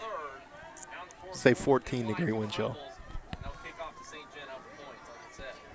Enjoying this? Pretty good stuff, isn't it? This is what you want out of a play. All right, here we go. Kickoff, 8 minutes remaining in the game. And that kick is deep, and that kick is received. And he's unable to retrieve that. I didn't see who that was. Kick returns and punt returns right now. I just say the same about Central as they muffed the opening kickoff of the 3rd. So St. John's going to take over at their own 20-yard line. And this is the game. This is the season. Next 8 minutes will decide who gets to go on to play Kennett next week and who has to stay home. Who gets to get out the deer hunting garb and who has to clean up their football unis. That's more positive than staying home. That's more positive. In the 2nd half, had the good drive there at the start of the 1st half after getting 2-by-2 formation. Trollinger goes in motion. Little reverse play here to Boyer. Boyer cuts it up. He's got a lot of room. He's going to get up. He's at the 40. He's at the 50, 40, 30. Still going. 20, 10. Oh, and it's stolen away from him. Oh, my God. Oh, my gosh. He literally took the ball out of his hand as Zach was dragging him into the end zone. Oh, my goodness gracious. That was a 70-yard reverse razzle-dazzle play.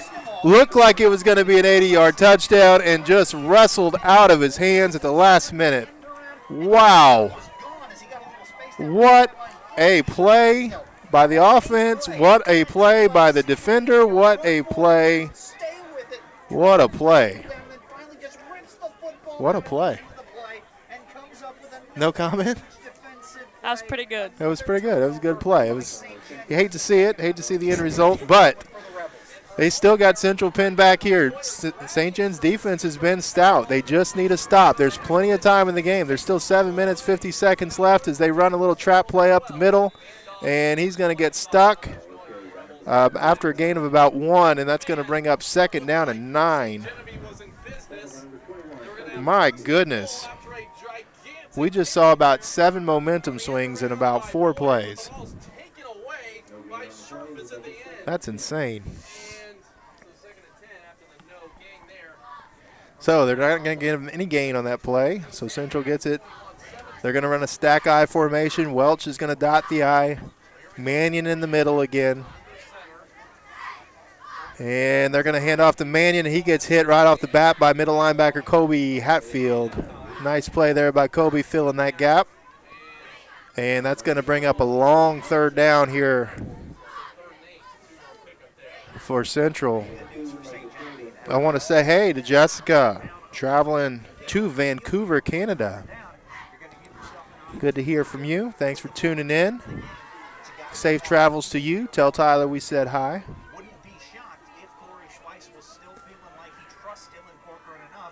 3rd down and 8. Central's going to go to a conventional spread type look here. 3 receivers to the right. Mannion's kind of offset in the back of those 3 receivers. We'll see if they're going to try to do something here with him or use him as a decoy. They do use him as a decoy, and Corcoran's going to get about 6 yards, and he's going to get up to the 20, and he's going to be about 3 yards short of the 1st down. 4th down and 3, 6 minutes left in the game. Central's going to have to punt this ball away, I would think, but they're lining up. Don't jump off sides, boys. Don't jump off sides. Boy, I can't think they would possibly go for it here. And they are going to bring on the punting unit right now. And it is a Chinese fire drill out there as they kick the ball.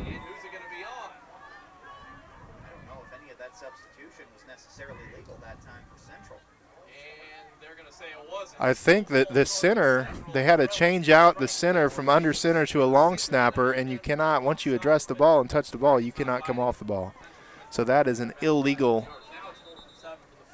play, illegal formation. I don't know what you want to call that, false start. Plays and the subbing of your punt formation when you look like you're lining up for 4th down. I mean, Corey Schweiss's second call So might be as mad 4th and 7. He gets a little wild at times. 5 minutes, 47 seconds. I think I would have just absolutely 100% chose to punt that away, although that may have always been their thinking. And so if they were just going to try and get St. Genevieve to jump off sides on 4th and 2, they're okay with. And there's a little confusion over here as the back judge, I don't know if it's something to do with the play clock or what, but the back judge talking to the white hat.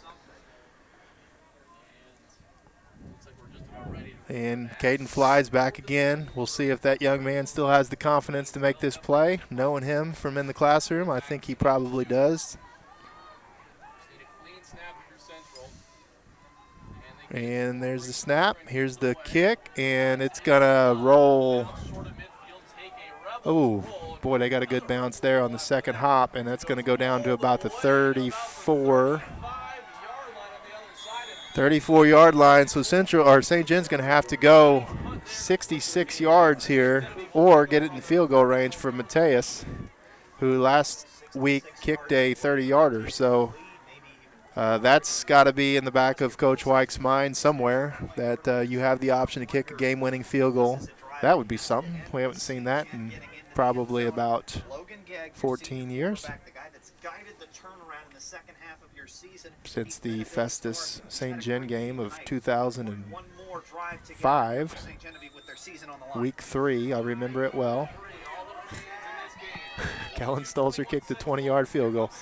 And there's the screen out to the outside. That's Brett Beezer. He's going to get about a yard and not much there. And I'd really look for St. Gen just to continue to try to run the ball here. They've had all kinds of success throughout the course of the evening, just pounding the ball, running the jet sweeps every once in a while, getting a few yards here and there with Logan, getting a few yards with Austin Bullock, and just eventually breaking one just by wearing down the defensive line. So we'll see if St. Gen elects to do that here on 2nd and 8. Here's the motion to Zach. Zach is tries to cut it up, and he is cut down at the ankles.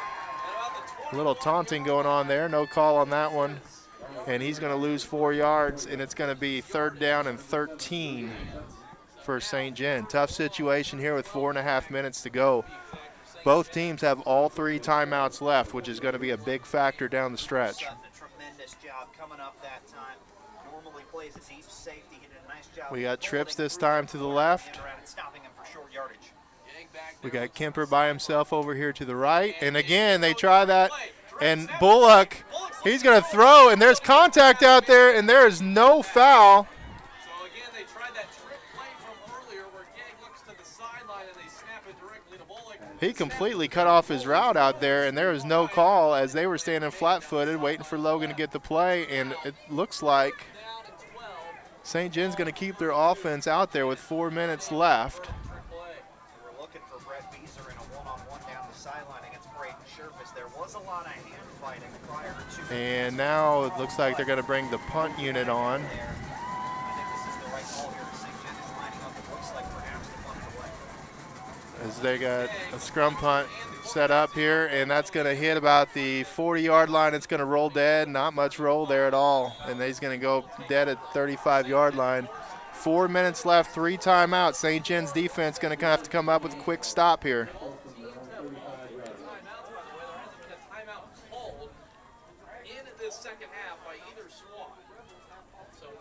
Well, if nothing else, this game has been quite entertaining, Molly. Agreed. I still can't get over that play a while ago. 70 yards going into the end zone, and it was just literally ripped away by a single defender in Sherfus.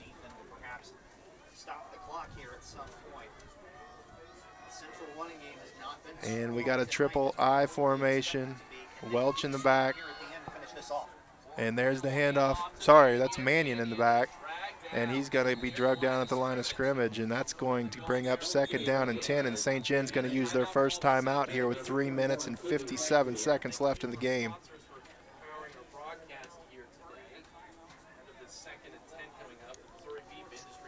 Second and 10.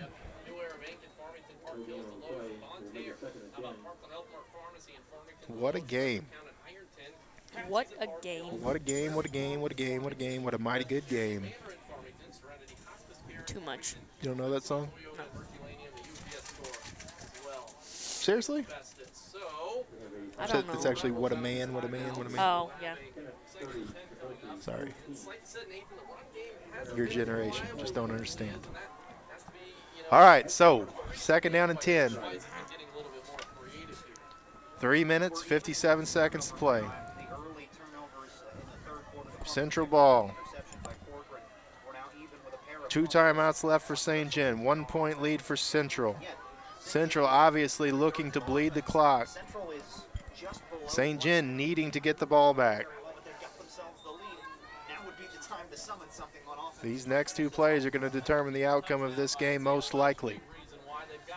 And here's the first of those 2 plays, and the flag's down. That's a pre-snap penalty, and that's going to be on the offense, as it looked like the right tight end jumped and That's going to bring up 2nd and 15. And for this Central offense, those 5-yard penalties are painful because they do not have a big play offense. They need to get 3, 4, 5 yards at a time to be successful. And when they take penalties like this, it really sets them back. And that's going to give St. Gen a chance here, or a better chance to get the ball back before and the score clock just went down. Ooh. Not a good time at all for the scoreboard to go down. And there's Mannion, and he breaks the first tackle, and he is wrapped up. Nice job there. Looks like Evan Walker was there. Kemper was there. He was the first one on him that he got away from, but slowed him down for everybody else, and Evan Walker came and cleaned up the work. And that's going to bring up a big 3rd down and 14 as the clock is now back up and running with 3.5 minutes to play. So not a good time for a short in the scoreboard. This is such a good game. I almost forgot it was cold, but now I remember again how cold it is. And they come out in that formation with the split back look. They're probably going to run motion. Nope, they don't. They quick snap it this time. They're going to run a screen out of it. And they are all over that. Nice job by the defense. Kobe Hatfield is right on that screen play. They tried to set it up for Welch, and Hatfield was having none of it. He did catch the ball, even though it was for a loss. That's a big play because it forces St. Gen to use that timeout. So, St. Gen's going to get the ball back here, assuming nothing silly happens. You look back at this game, 2 huge turnovers. Huge turnovers by St. Gen in this 4th quarter. One of them directly turning into a touchdown when Caden Fly muffed the punt, recovered in the end zone by Central, and then Zach Boyer looked like he was going in for a touchdown on the other side, had it ripped away. Frankly, if you look at this game from start to finish, this has been a game that has been dominated by St. Gen. But doesn't matter because on the scoreboard, Central leads by 1. And Caden's back again. Come on, young man. Make a play here. And low snap. Gets it up, but that's a low kick, bad kick. It's going to hit inside the 50. Takes a St. Gen bounce, and they're going to get great field position at the Central 40. What a break for St. Gen that was. So they're going to have 2 minutes and 50 seconds left to go 40 yards to score, 30 yards maybe to get into field goal range. But you don't want this game to come down to a field goal.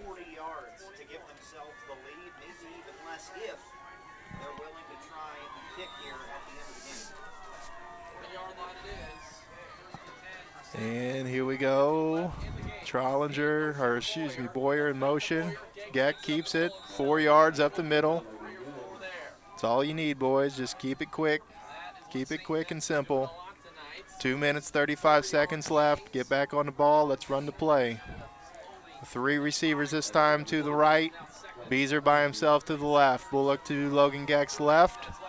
And here comes a little speed option. Geck keeps it, and he's going to get stacked up at the line of scrimmage, and that's going to bring up a 3rd down and 7 with about 2 minutes and 15 seconds left in the game.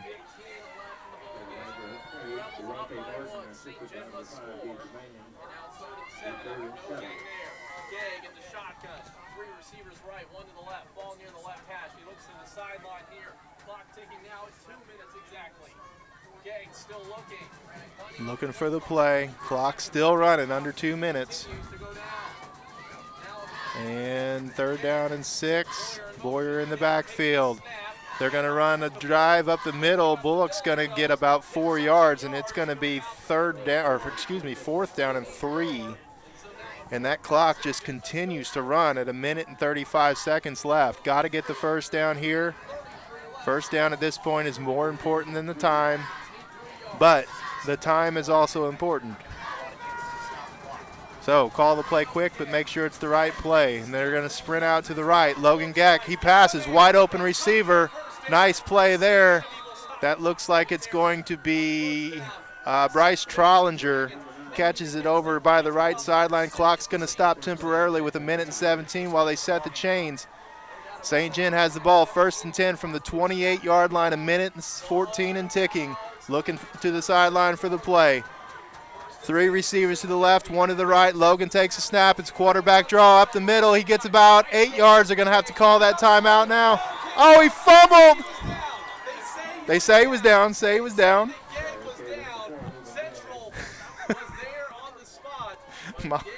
Molly just made the sign of the cross.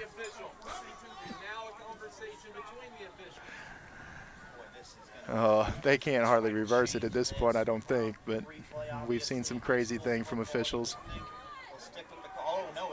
Oh, they're going to call a face mask on Central. That's going to be half the distance to the goal. Not only will that be half the distance to the goal, oh, sorry, that's 5-yard face mask. And that's going to be a 1st down, and they are not going to start the clock, which is a big deal. Why are they starting the clock? They just called a penalty.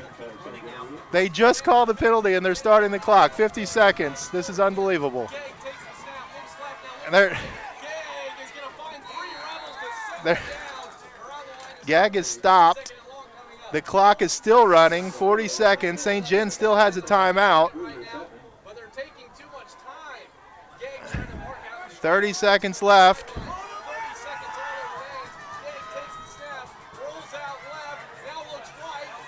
The Geck looks to throw. He's got a receiver. He short hops him. That's going to be 23 seconds.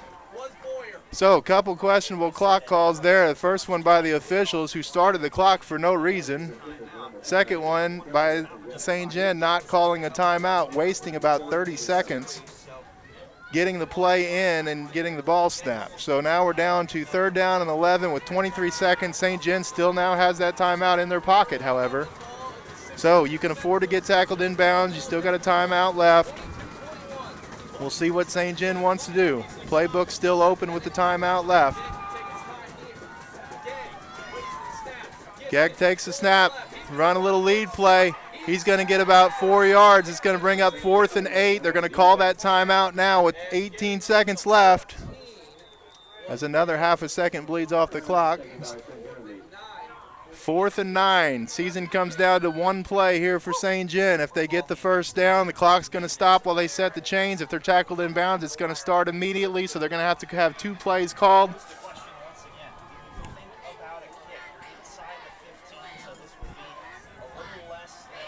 They are. They're going to bring in Mateus. Mateus is going to kick.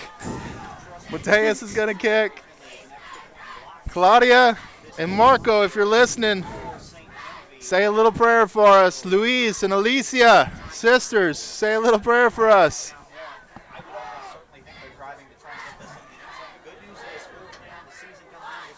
Here we go.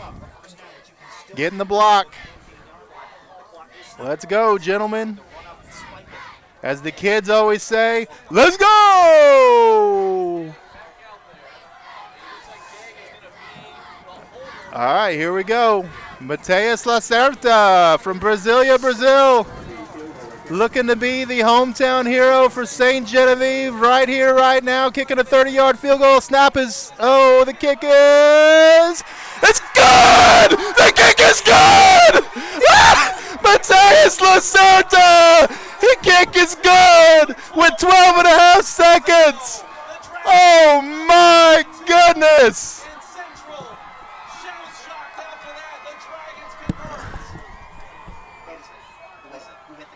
Mateus Lacerda. Woo! Ladies and gentlemen, in the great words of Jack Buck, I don't believe what I just saw. Holy cow.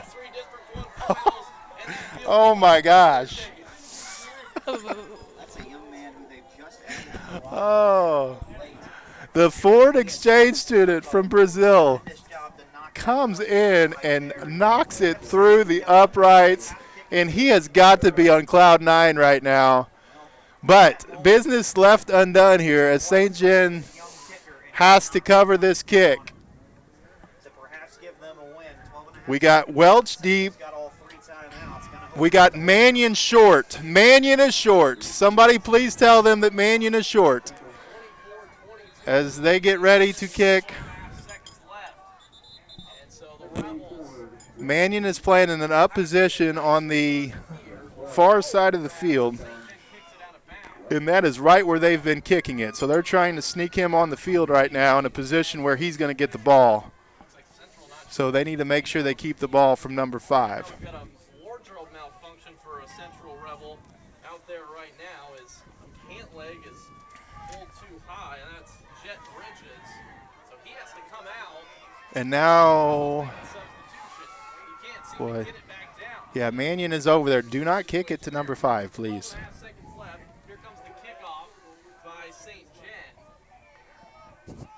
As they try to communicate where to kick the ball, and this time they're going to kick it deep where Mannion's been playing all night. Nice job coaching there by St. Genevieve.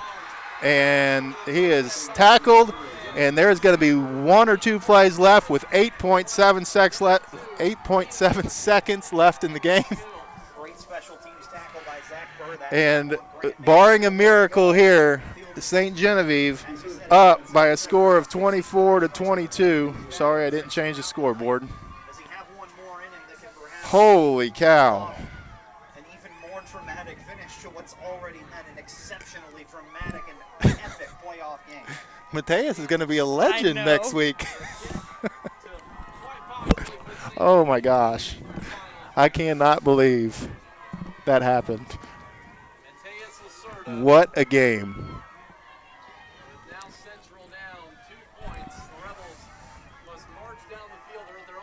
This is insane. 8.7 seconds left. And there's a reverse to Welch. Welch looking for room, not finding much. Cuts back. He's tackled.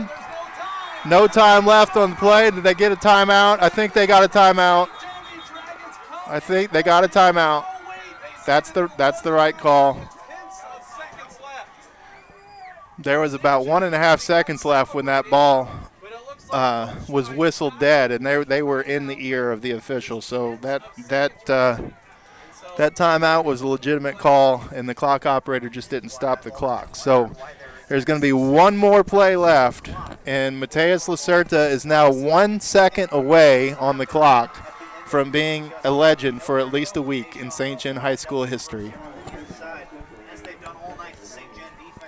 I will tell you, not to disappoint you too much, but we will not be able to bring you the game from Kennett next week due to internet issues that we've had down there in the past, and those issues have not changed.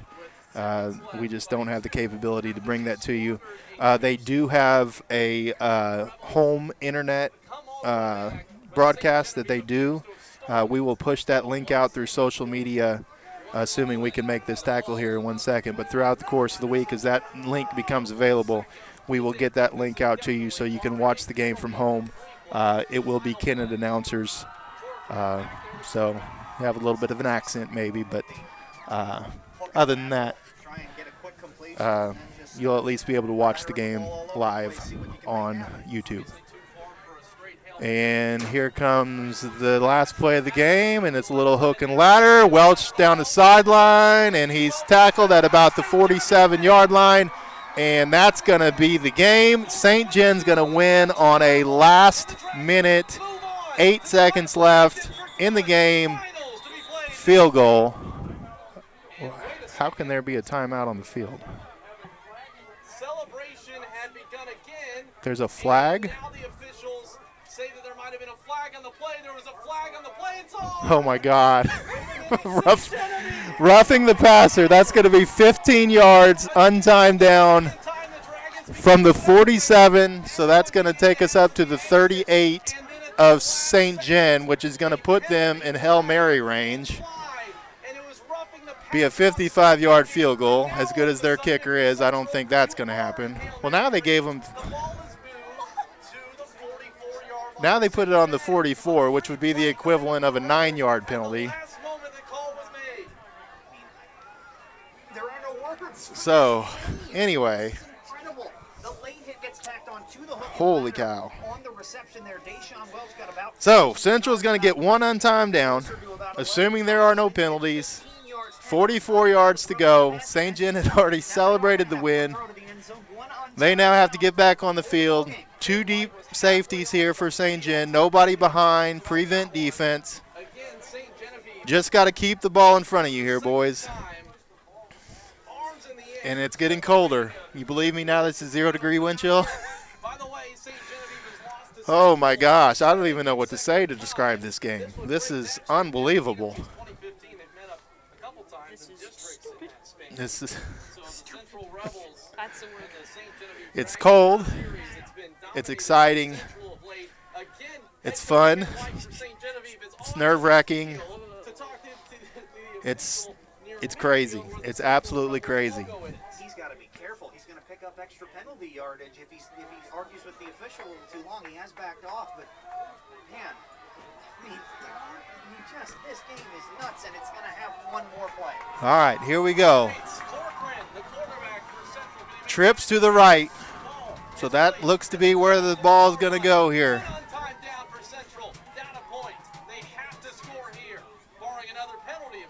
Corcoran barking orders. Here's the snap. High snap. And he is flushed out, and he's going to be brought down. We'll see if that's a horse collar. It is not. And I think St. John's going to win this game. And I say I think because I still don't know for sure. And the refs, yes, they have left the field. They are leaving the field. So we can officially say that St. Genevieve is advancing to the district championship game next week against Kennett at Kennett. We will push that link out to you as it becomes available. Again, it will not be our broadcast, but it will be the Kennett broadcast. And I don't think there's any doubt who the player of the game is this week. Mateus Lacerda with the Fleegs Farm Equipment player of the game with a game-winning 30-yard field goal to win the game. Probably the 5th field goal since the turn of the century for St. John would be about my guess. So, with that being said, I don't even know what else to say. Great game. Unbelievable. Absolutely unbelievable game. So, congratulations to the St. John Dragons as they advance to the district championship. Congratulations to Mateus. Congratulations to all the players and fans. Great game. Great seasons thus far, and they live to play another game. And without further ado, we will send you off. You've been watching St. John Dragon football on SG Dragon TV. For Molly Barr, this is Kyle Schweiss. Have a good night. Well, what do you have, actually? That's a good question to ask. Do the field goal.